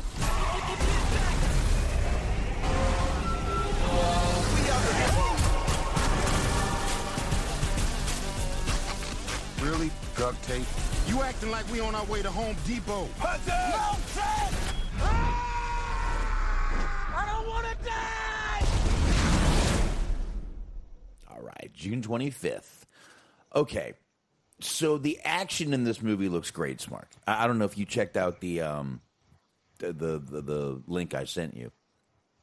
Yeah, I have seen the trailer. Okay, good. And chat room, you can go right to YouTube and just type in F9 trailer. It's out there. It's everywhere. Matter of fact, if you turn on your goddamn Amazon Fire Stick, it's right there on the fucking front. It's like, boom. So you can do that too. But the action looks good, but they're getting a little ridiculous now. I'll still watch it. But John Cena, they were saying he was rumored to be in it. There wasn't a confirmation, but then there was. Didn't know what he was playing. Rumor was that he was going to be Dom's brother or in some way the villain to the group. And hey, we get that John Cena heel turn. Mm-hmm. Now, what's interesting, like, okay, I have a question first off. Oh. And I don't mean to put you on the spot here, and if anybody else knows the answer to this, if they want to chime in, it is within the lore. I can't even believe I'm asking this. Within the lore of the Fast and the Furious series, has Dom's brother been an established thing? Is this a situation where it's like, legitimately, I said it as a joke, but is this like a Kane situation where we knew that he had a brother and now here's brother? No mention ever of a brother in this movie. He's mentioned Vin Diesel has mentioned his father many times, and they've told that story of how his father died in a stock car race, which is why he was banned from the track, which is why he took up street racing. So that was the whole premise of the first one. But they've never mentioned a brother, anything. There's a lot about family, which obviously is where bringing in a brother will kind of be like, oh, so you did turn your back on your family. So that's where we are. No, never a mention of ever. And now wait a minute. I have only seen 1 through 6. Okay. My wife gets mad if I watch some things without her, and she likes these movies. I've only seen 1 through 6. I have not seen the 7th one. I have not seen the 8th one. But I know just for full disclosure, so in 1 through 6, I know they've never been mentioned. Never ever mentioned a brother. That's all. So 7 or 8, anything's possible, but I got a feeling no. Interesting. Now, they missed the boat a little bit because I know that Cena's a bigger star and he's going to do better for their box office and everything. But, like, I'm a little bit disappointed that Vin Diesel's brother is not Damian Priest. Because it's such an easy thing. They talk twins. alike. They look vaguely alike. Just one has hair, one doesn't. Yeah. But they both kind of have that tan going on. Dude, those two as buddy cops. Oh my God, Diesel and Priest. Mm-hmm. The Priest and the Diesel. Oh, buddy cop movie heaven right there between those two. I'd love it. Absolutely. And what was tripping me out when I was thinking about it, and I will say credit to them because I was looking at the IMDb, and like the first movie has a 6.8, and then you start looking at the Fast 5 7.3, 6 7, Furious 7 7.1. Like as these sequels go on, people like them more, which is a rarity. Yeah. But it's everybody has their own opinions on that. But what was tripping me out, though, to get to the actual point I was going to make, the first movie was in 2001. Now we're in 2021. It's been 20 years. I like the idea that this is sort of just by no other choice than just nature becoming like the Expendables, where they're starting to get older and older, and it's becoming like visible at this point where it's like, we've been through so much. Oh, yeah. And not only is there Fast and Furious, 1 through, and by the way, when I say 3, I mean Tokyo Drift. Right. So, but there's also a little short. I told you I had watched this a while back called Los Bandidos. Mm-hmm. That also ties into the whole thing also. So they got another little payday out of it too. I think there's another one like called Supercharge. Is there? Did I miss one? I was seeing this on the IMDb because they obviously link you to like, if you like this, you'll really like. And then I saw there was a thing called Turbocharge.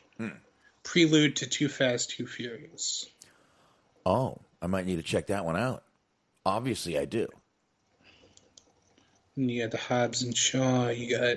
There was another one. I am not seeing it anymore, but it was like Vin Diesel, and it was a prelude, I guess, to one of the other movies.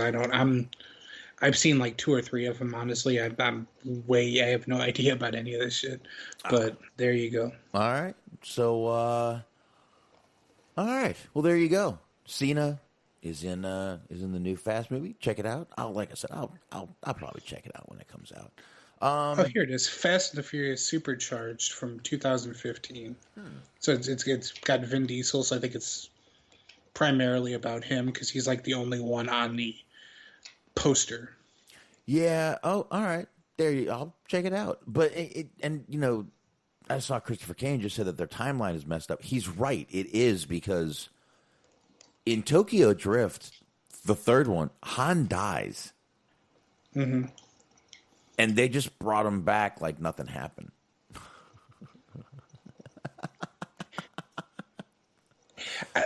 And I've heard this because actually my mom really enjoys these movies. There's a lot of people in my family that enjoy these movies. But so like I'll hear them talking about it and like it's the same thing to me as when people start talking about like Star Wars timelines, which is like I'm just not versed in it, so I have everything just sounds like it's in a foreign language to me. Because I don't know who any of these people are, and so I just have to be like, all right, okay, cool. Yeah. Well, like I said, I've never said I like good movies, but that's one of them. I'm not even trying to shit on the movies. It's just. Because, a lot of people really like them, but it's just... I've never really been a super big action movie person.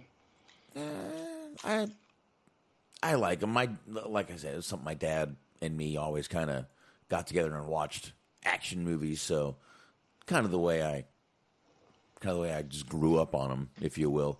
Because I was thinking about that, too, because, like... I like horror movies a lot. And it's like it's kind of the same beat in some ways, but like it makes me feel like a little bit weird because with the action movies, somebody gets shot and then they just like crumble up and then that's it. Like the horror movies, it just they fucking expand on it. Like you get to see all the blood, you see him get dismembered and shit, set on fire, and all these things.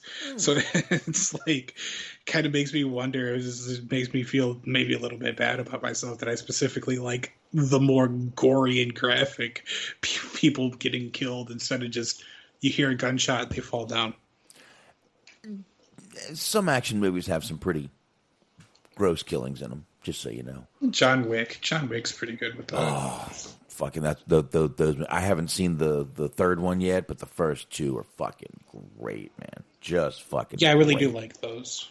Yeah, I do too.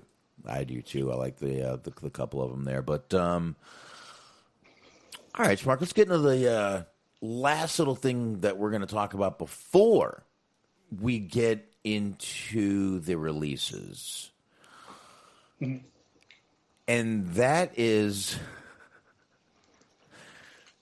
Teddy Hart. If ever there was a co-main event. If ever. Now, Teddy Hart seems like he was strolling around a few shows on WrestleMania weekend. Mm. And not a lot of people were happy about it. Actually, Chris Dickinson had to apologize for the picture that he took with Teddy Hart and his cousin Davey Boy Smith. Mm-hmm. And he did that almost immediately. Oh, yeah. The picture came out the very next morning. It was just like, hey, guys, I just want to clear everything up. Yep, he did. And he did. I'm not going to read that whole thing. Seriously, if you want, he actually has a video. You know what? I could get the video real quick because it's up here. I'll get the video as we're talking about Teddy Hart. But yeah, it's wow. A lot of people weren't happy, Smark, that Teddy Hart was roaming around. Actually, who was it? John Wayne Murdoch, right? Mm-hmm. Was the one who threw him out of an ICW show, right? Yes, well, I mean, and actually, to give a little bit of backstory to that, he was at the ICW show because Joey Janela told him specifically that he was not welcome at the GCW Spring Break show. Mm-hmm. That if he were to show up, he would have gotten thrown out and he would have been publicly embarrassed. Like, they would have made sure that everybody knew that they just weren't fucking with him like that anymore. So he ended up going to the ICW show because he wasn't allowed at the GCW show, and things didn't go well for him there either. In which apparently he was walking around, this is the report on Twitter, walking around asking various wrestlers for $6,000. That's a cheap lawyer. Mm-hmm. And apparently he has a new mistress.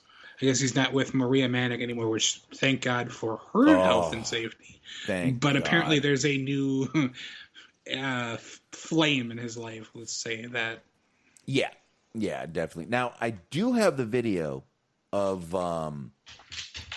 John Wayne Murdoch. It's 11 seconds. Now, a little bit hard to hear, but John Wayne Murdoch is telling him, one of Teddy's answers to him is, I bought a ticket, and you'll hear his response to that. Again, 11 quick seconds. I did what I could with the audio. Leave me alone.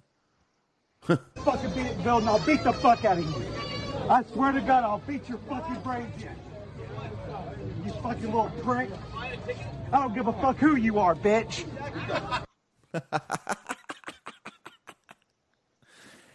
And the tweet from that was from a guy, Ghoul Demon Jr. In case anyone wanted to know, at the Duke, JWM, John Wayne Murdoch, stood the fuck up when everyone else in GCW let it breeze. Fuck Teddy Hart. He belongs. There you go. Now, Smart, why would he keep doing this? Why would he go places where he knows he's just not welcome? I don't even feel like you need to elaborate with another question. I just feel like when talking about Teddy Hart, the question, why would he keep doing this, applies to just anything that could be associated with him. Like, that is the number one question in regards to anything that has anything to do with Teddy Hart. Is this, why would Teddy Hart keep being Teddy Hart?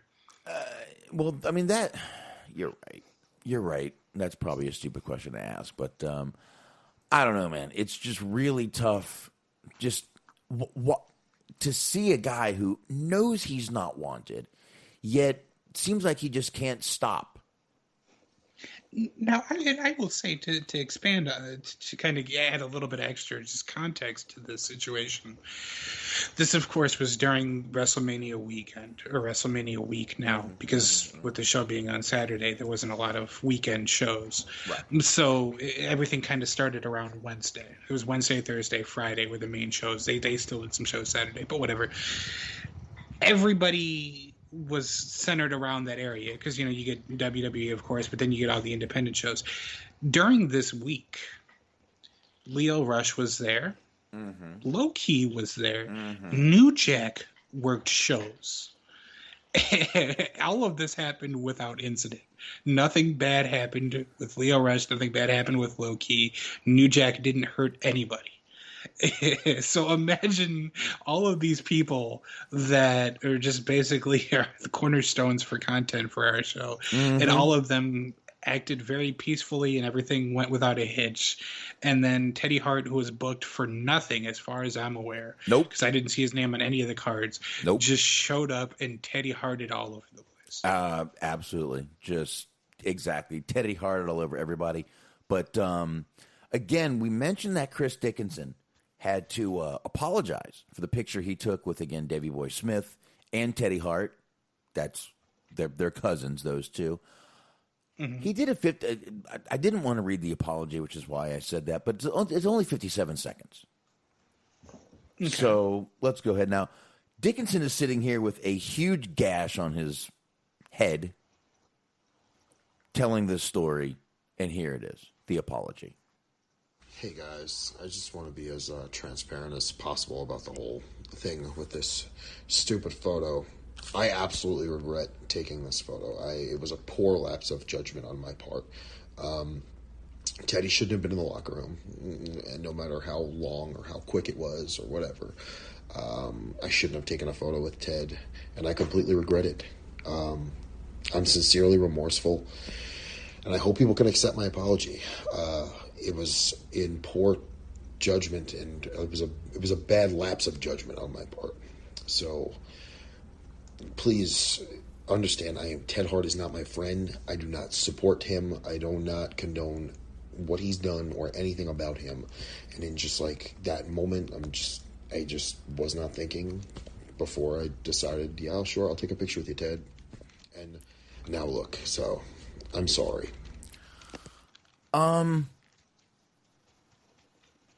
Look, I obviously condone nothing Teddy Hart does either, but it was just a picture. You just took a picture with him. It's really toxic social media, dude. Right. Well, I mean, and that's the thing. And I don't condone anything Teddy Hart did either. Like, Teddy Hart's an asshole, to put it lightly. But at the same time, like you said, you didn't want to read the statement he put out. He put out a statement, and then that wasn't good enough, so he put out a video. Right. Like, to the point of just where...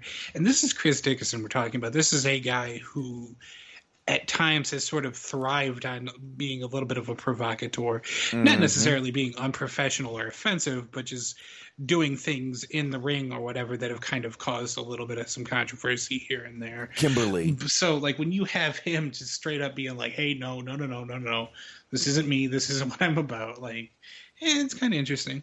He, by and by, he got that cut because it was, he had a match with Joey Janela the night before. Right. And he fucking bled all over the place. Jesus. All right, well, again, I just don't think people need to apologize for every little thing anymore. I get why he did it. He wants to work. Right. But that's the thing, too, is like I was seeing people that were like, nope, it's too late.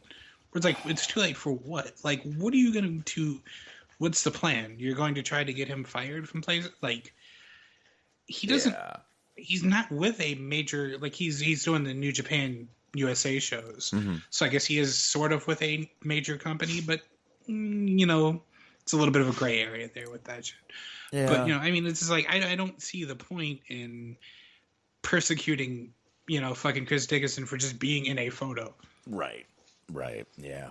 Now, Smark, I hate to do this, but before we get into the releases, I have got to pee really bad. Mm-hmm. I've drank 2 bottles of water now. Mind if we take a quick break? Yeah, no worries. All right. Take a quick break. Let me pee. And I will be right back, you lucky downloaders. You won't even know we were gone. And we're going to go ahead, take a quick break, come back, talk the 10 releases, and we will be right back. Thanks, guys. Mm-hmm. See you soon. American Man. Oh, thank you so much. I had to do that. Wow. Feel much better now. Much better. Anyway, we were done talking about everything except probably the biggest thing going on Thursday. Always the day after, Smark. It always is. Always the day after. There was a group of releases. Some meh, some wow release. And I guess we'll go through them real quick, and obviously we'll go through some of the reactions from some of the people, and we'll go from there. But I guess the first 2 we'll go ahead and talk about, Smark, is earlier in the day we heard Billie Kay was released. And That's then right. And then a couple hours later, maybe 3 or 4 hours later, a few hours later, we'll say that, Peyton Royce was also released. Mm-hmm. So both the Iconics were released on the same day. Now, Billie Kay, I mean, let's face it, she was involved in something at Mania, which is good. Little weird they would get rid of her after that.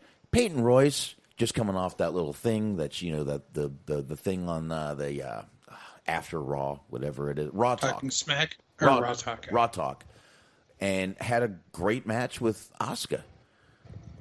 Little weird, but, budget cuts are what they're blaming for this in a year where they're having record profits.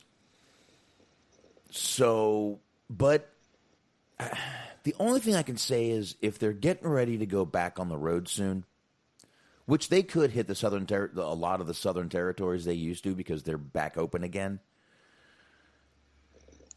Maybe they are trying to cut down a little bit. That's the only thing I can think was why they would do this. But as far as Sasha Baron Corbin says Peyton sucked. But I did think it was a little weird that they released both of these girls. I don't know what you think, but go for it. What I think is interesting is they're kind of going the way that actual sports teams tend to do, right? Where they just they're not necessarily a lot younger, but they're bringing in these newer talents that they're not obviously expecting to pay them quite as much as their counterparts. You're getting new people in NXT, so there you go. You add a couple, you subtract a couple, you save more money. As you said, it's kind of funny because this was like the year. This happened on like the year anniversary of the massive exodus. That happened last year when they were making and ended up making. Before even those releases came into play, they made like $43 million that one quarter. Right. And so here we are a year later, and they're making even more because they're coming off of that Peacock deal. That Peacock deal wasn't even in place before when they fired all these people because of budgetary reasons, quote unquote. Wink, wink, nudge, nudge. But that's just the thing. This is so crazy. Is that like you're making more money now than ever. Mm-hmm. And you're firing these people because you can't afford to keep everybody. It's like you can, though. Right? Yeah. I mean, they definitely could, but I mean, you got people that answer to Smark, and I mean, there's some people. I guess if you don't see a future for some people, you do what you got to do. I guess. And yeah, and I can see that. But I feel like what's a little bit more kind of upsetting about that kind of thing is that just the idea of you have people on your roster that are willingly raising their hand and, I volunteer. You're like, no. We're not going to use you, but we're not going to fire you. We're not giving you that pleasure. I mean, they did release Andrade, but there are so many other people that have been in that position and that are still in that position that want to go that they aren't releasing. So you get rid of these people that presumably do still want to be there when you have these people that are making probably about the same amount of money that are volunteering to be let go. It's really interesting in that regard to specifically address the Billy Kay, Peyton Royce, that kind of thing. I was a little bit surprised by that because, like you said, they did that whole sort of kind of like redemption arc with Peyton Royce of wanting to fight Asuka and finally getting that match, and then it seemed like they kind of did that really quickly and they just blew by that. They had her lose and then nothing really came of it. It was a really good match. She put out a really valiant effort and they could have built on that, but just for whatever reason they decided not to. Yeah. Billie Kay, not a good wrestler by any means, but I think she did a pretty good job with the whole resume angle that they were giving her. And it's not easy to make WWE commentary or WWE comedy work. Right. Really outside of R-Truth, you really don't, R-Truth, Cameron Grimes, you really don't get that many people that can pull it off. Yeah. So the fact that she was able to do that within that realm was pretty, I think it's a testament to her. And there's any number of places I think that will end up picking her up that could benefit from, because I saw her name mentioned with John Silver. Of just people who aren't necessarily the greatest wrestlers ever, but they're funny. They have a personality to them. People like them. People really like the Iconics. Those people weren't me, but a lot of people really like the Iconics. Yeah. So it's just and the fact that they're both going to be on the market is going to be interesting. The one that really kind of got me is because you had Billie Kay, Peyton Royce, you had Mickie James. That's not terribly surprising. No. But the one that kind of got to me, not because I'm a super big fan of their work, but just because of the circumstance, was the Chelsea Green one. Because she's still rehab. It's basically, well, that'll teach you to get injured. You're fucking fired. It's just come on, really? You didn't even give her a proper chance. It's one thing if you're all right, we fucking kick the tires on Peyton Royce and Billie Kay. That just didn't. We couldn't see a future for them. That's what the whole Kevin Dunn was saying, was that he saw a ceiling for Billie Kay, and that's why they got rid of her. Right. Didn't even really get a chance for Chelsea Green because Chelsea Green was on NXT. She did well there, well enough to be moved to SmackDown, I believe it was, and then she got injured. And while she was rehabbing, they're like, "All right, well, you're gone now. Thank you for letting us use your pool." Well, yeah, that's the thing, I guess. After you're done with people, you just spit them out. But yeah, I mean, her and she was one that. You're right. When they're rehabbing, it's always weird when they get rid of people because it's kind of like, how dare you get hurt? Fuck you. Yeah. And this was the first injury. This wasn't a situation where, it's we can't, we're not going to give you another chance. We've given you plenty. It was just it was just a freak thing that happened and she was in the process of getting back together. And right. And you mentioned Mickie James, and Mickie James was, you're right. It wasn't a huge surprise. They've been calling her legend and kind of put her in that status already that she wasn't coming back. She put out a nice statement on Twitter and Facebook. Here, real quick. Grateful for the memories. Grateful for the locker room. Grateful for the fans. Grateful for these little keys to my golden handcuffs. I would like to handcuff her. I'm sorry, that was completely ad-libbed. You can never expect others' vision of you to be as your own dreams. Thank you, Vince McMahon. # always blessed and grateful. She's taking the high road, obviously. I'm sure she's disappointed. I'm sure she is, but obviously taking the high road here. Listen. We know she's married to Nick Aldis. I could see her ending up in an NWA. Honestly, I don't see where AEW could use her very much. They're building their own women's division, and they should continue that. and not bring in, everyone that, Jesus Christ, what are they going to bring in, 10 people? No, they're not doing that.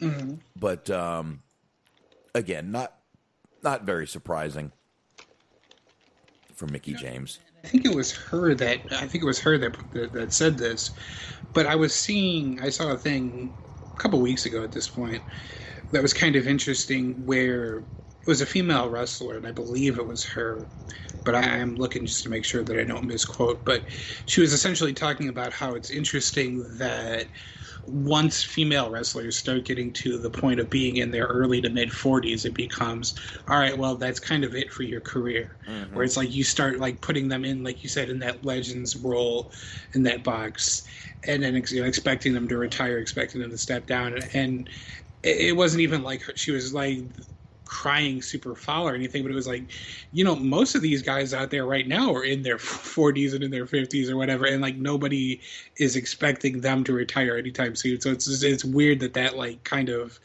somewhat of a double standard is in place, and it's like it's kind of a fair point. Oh, absolutely, it's a fair point, and it's true. I can't say it's a fact. There's no real stats on it, but if you watch WWE, there's no denying what she's saying at all. No denying what she's saying at all. And not just WWE. Oh, here we go. Here's the exact quote. Okay. So it's in this... I agree 100%. I don't know, 1,000%. I don't know what that's in reference to. But in this industry, once you hit 35, it's perceived you should start wrapping it up and retire as a woman. Even though you're just hitting your stride. At 40, retire already. Even though the men are champs well into their 50s and glorified for it, sad but true. Yeah, they don't want MILFs out there. They want young, perky girls like Charlotte out there. Yep. With a lot of Botox. Anyway. Which I think she's pushing that number too, but that's neither here nor there. Exactly. And she's one that they'll be like, stay till you're 50, 60. Come on, you can do the Mae Young thing. So yeah, 35. Oh, she's almost there. Oh, she has the same birthday as my mom. That's interesting. Not in year. My mom's not 35, but she was born in April 5th. Okay. Well, that kind of wraps up all the women that were released. Mm-hmm. All right, let's just Tucker. Smark. Tucky. We were worried for Tucky when we said, way back, almost a year ago, I think now, we said this is going to be bad for old Tucky. Mm-hmm. After he had that one match, I forget who he had that match against, but it was very competitive. He was doing all these dives and shit, and I'm like, maybe Tucker will be okay. But then they broke up the Heavy Machinery, and the whole heel turn happened, and it flamed out completely. Nothing. Zero. Zip. Zilch. Nada. Not a goddamn thing after that. Right. And then they expect you, they just expected us to what? They put him out there in 24/7 purgatory. They had him come out there looking like a completely different guy, only a couple of weeks later. Yeah. And then... no, go ahead. Well, I was going to say, and because you were talking about it, and he kind of elaborated on that, on the whole breaking up of Heavy Machinery and what the ultimate plan was for him. Because somebody had asked him today, this is from 13 hours ago, according to the Twitter machine, please tell me, what was the reason of breaking Heavy Machinery up? We'll try that in English. What was the reason for breaking Heavy Machinery up? There we go. To which he offers a pretty interesting insight, because he replies with, quote, who fucking knows? So they didn't have any plans. They didn't tell him any plans. There was no hey, we have this idea, and then for whatever reason it fell through. It was just here's this thing we're doing. We'll figure the rest out later. Yeah, which obviously they did not do. Right. Now, I do want to say in that tweet, the guy's name, or girl's name, that I do appreciate, is don't simp. That's right. And at Tango Snipes, I'm wondering if that's half Tango and Cash, half Wesley Snipes. There you go. This could be an action movie fan. I'm liking it. But, yeah, and again, just something that we just literally got into is why, after that feud, after they had this whole heel turn with Tucker, they did nothing. Not a they split them up. They were already split up before the turn. Mm-hmm. It made no sense. There was no reason for it. I just don't fucking get it. I don't get it. And then within like a couple of months, you ended up turning them both heel anyway. Exactly. So it's like, well, you could put them back together then, but no. Yeah. I don't know what the fuck they're doing, but just ridiculous that I mean, Tucker just, again, got thrown into that 24/7 purgatory, if you will.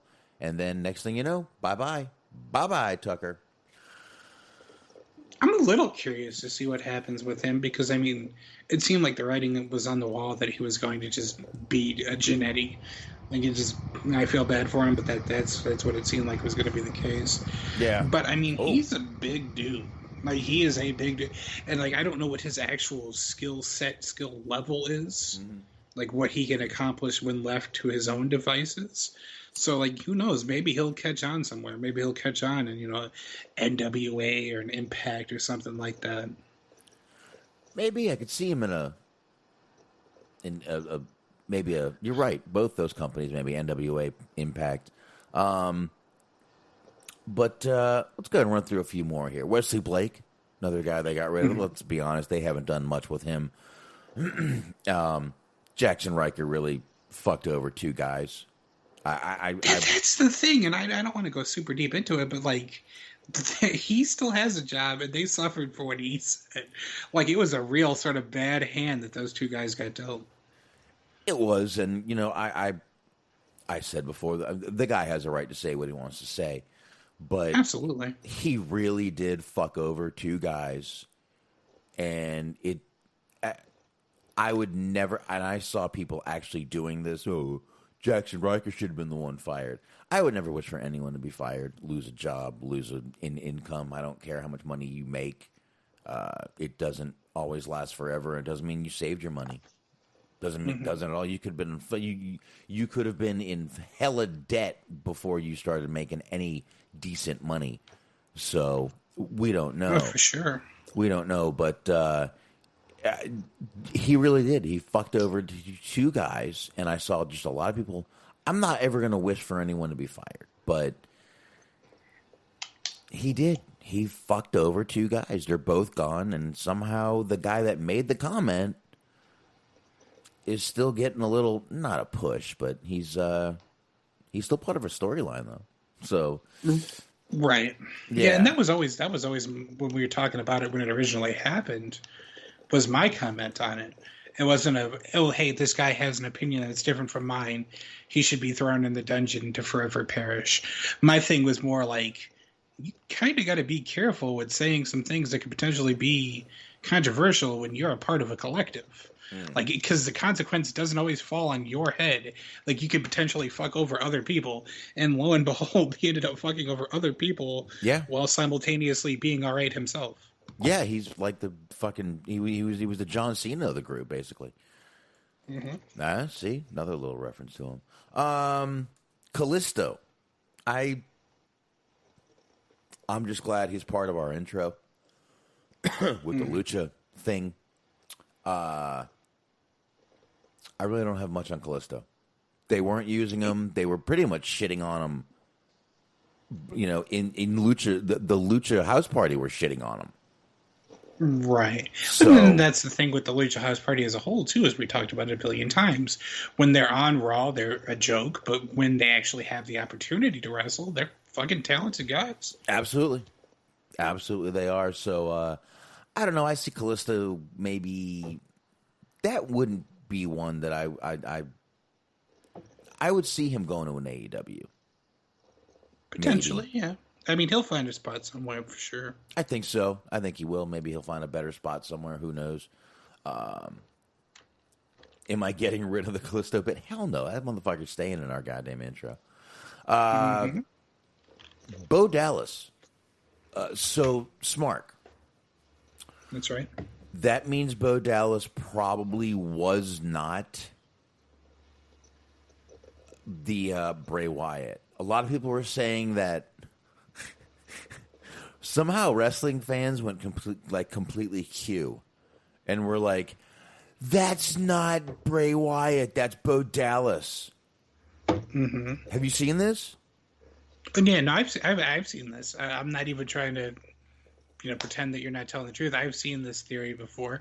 But I mean, this is also the same group of people where I have seen rumors before that the theory is that there was an entirely different person that was playing Kane prior to Kane unmasking and it being the Glenn Jacobs version that we get now, which is total and complete bullshit because he had been the same person forever. It is what it is. But there were people who genuinely believed that it was a different person. Yeah, well, they made Bo leave. Mm-hmm. Which I'm still just, we were talking about couples before, but I'm still just fascinated that, his whole, the thing now is basically he's just going to live on a farm with Liv Morgan, and they're, getting into real estate or something. This is just, it's a very sort of, it seemed like you just hit a bunch of buttons on, a randomizer. Well, let's be honest. If I had the chance to live in a farm with Liv Morgan, I probably would settle down and be just fine with that in my lifetime. Mm-hmm. I do not see where that's a bad thing. But anyway, we got two more names to mention. One, obviously, is going to be the biggest wow. Mojo Rawley. Let's just move on. Yeah. They weren't doing nothing with him. I mean, what are they going to have him do? Look in a fucking mirror with shit on his face? Come on. Who? I was never a fan of the guy anyway, so I'm not going to waste my time. The number one guy that everyone was, wow, holy shit, how the fuck. Even Renee Young said, how do you drop the ball on Samoa Joe? How? Injuries aside, what a mistake. They dropped the ball on Samoa fucking Joe, the guy who was literally sitting there, standing there, in the rain for this company. Poncho Joe is what we should probably call him from now. He was standing there in a poncho, Smark. Mm-hmm. And then they go, hey. And rumor is he did want to go back in the ring, but he wasn't cleared yet. So they were like, hey, no, go home forever. I got to be honest, man, this one is shocking to me. We had mentioned that they were going to take him off of commentary, which we all thought maybe he was getting back in the ring. And then this happens. I got to tell you, this one is probably the what the fuck were they thinking moment to me. Yes. Well, and like you said, I saw a thing that was Samoa Joe went out here. It was a meme. Samoa Joe went out here in a thunderstorm for you fuckers, and you fire him. It's just wow. Yeah, and that was kind of, it was funny because that day I hadn't really been keeping up with any of the news. I hadn't really been on Twitter, been on Facebook. Right. I was watching on Twitch. They were doing AEW was doing a little thing. It was Cole Cabana and Allie. They were streaming a game together on Twitch, and they found out about it. And it was very interesting because it was they were trying to not use the term WWE because Cole Cabana was like, I just found out that there's been a mass exodus of some of our colleagues from another wrestling promotion, but then they both found out together that Samoa Joe got fired, and they were both genuinely flabbergasted because it was what, Joe? And they're for real? It's yeah, Joe got fired.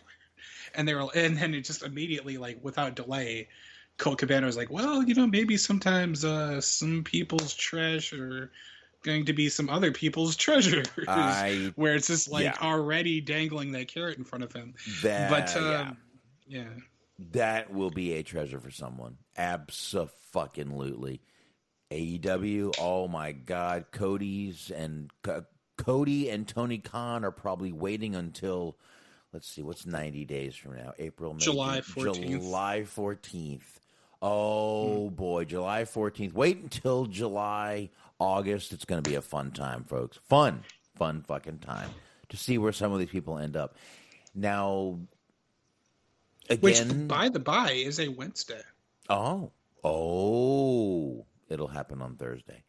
Yeah, probably. But yeah, if an AEW picks up Joe, awesome. If Joe goes back to Impact, I don't know if it'll make a difference. I'm not sure that's a good idea for him. I think he should try to go over to an AEW where they can use him. He wants to get back in the ring. Let him heal. He might only need 90 more days to heal. It's 3 months, man. 3 months. That's a good chunk of change to heal. You know, and if he's going to be able to relax, do what he needs to do, maybe we will see a Joe in AEW. And I'll be honest, out of that whole list, he would be the only one that I would prefer to see there. Yeah. I mean, there might be a couple of people, but like, that was kind of the funny thing was just seeing, because like I said, I didn't know anything about it, but seeing like actual wrestlers have the same response of just like, holy shit, they did what now? Where it's like, I feel like that's a perfect indicator of your talent, where people within your industry are genuinely befuddled that you got.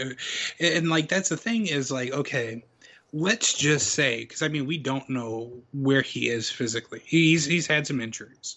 Right. We don't know if he's allowed to wrestle again, if he's clear, what his physical status is. Even that, even if he can't wrestle again, he is a fucking phenomenal commentator, and he became a phenomenal commentator in the WWE system.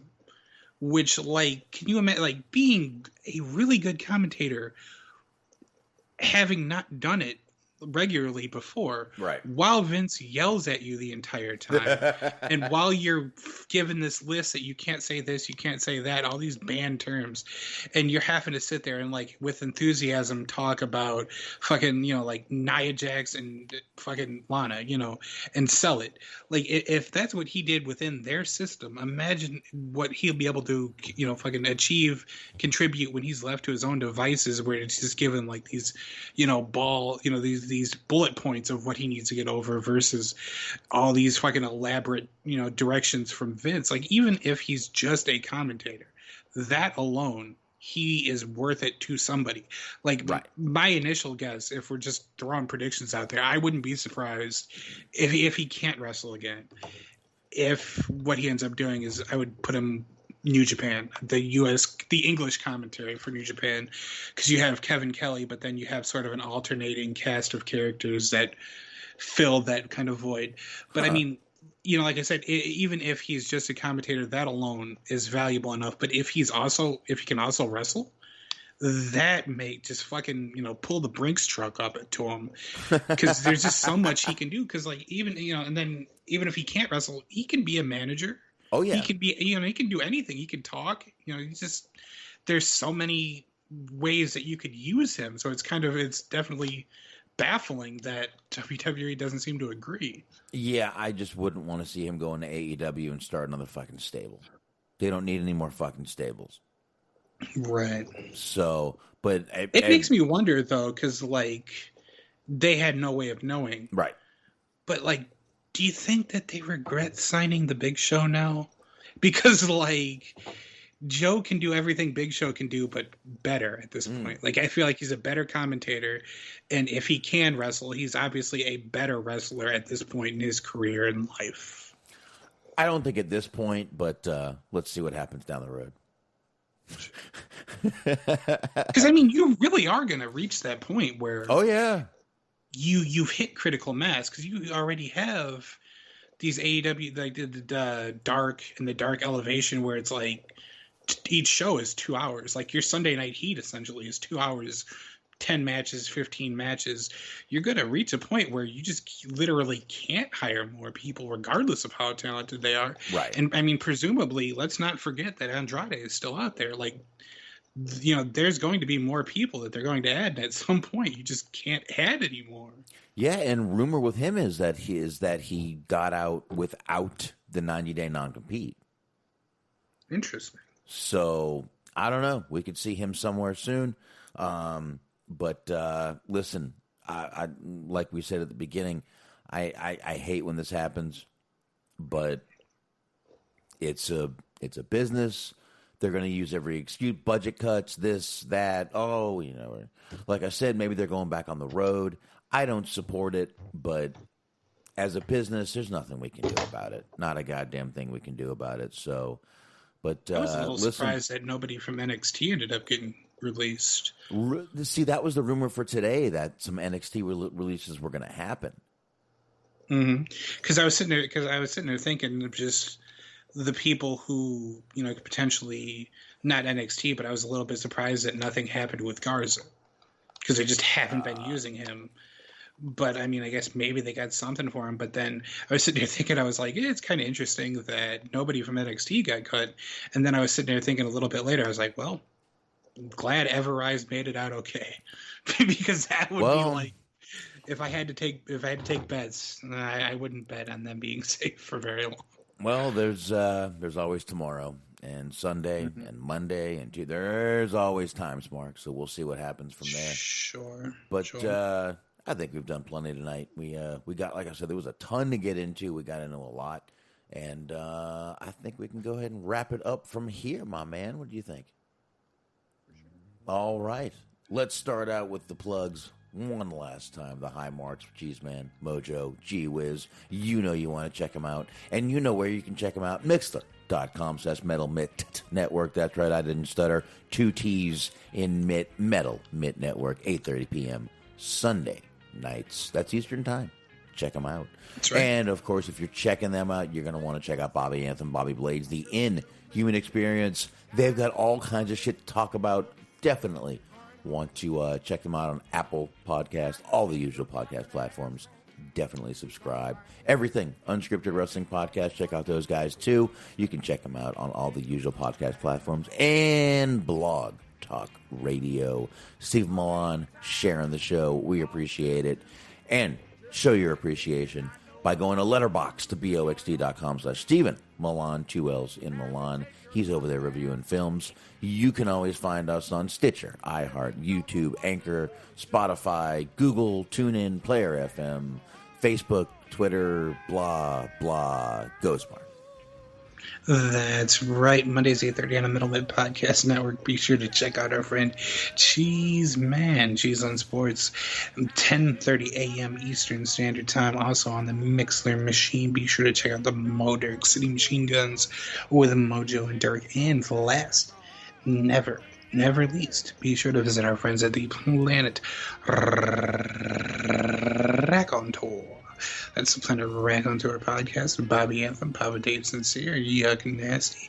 16 episodes are available for you, and more are on the way. So you want to go ahead and check them out and be subscribed to be prepared. All right. Well, there you go. That is it.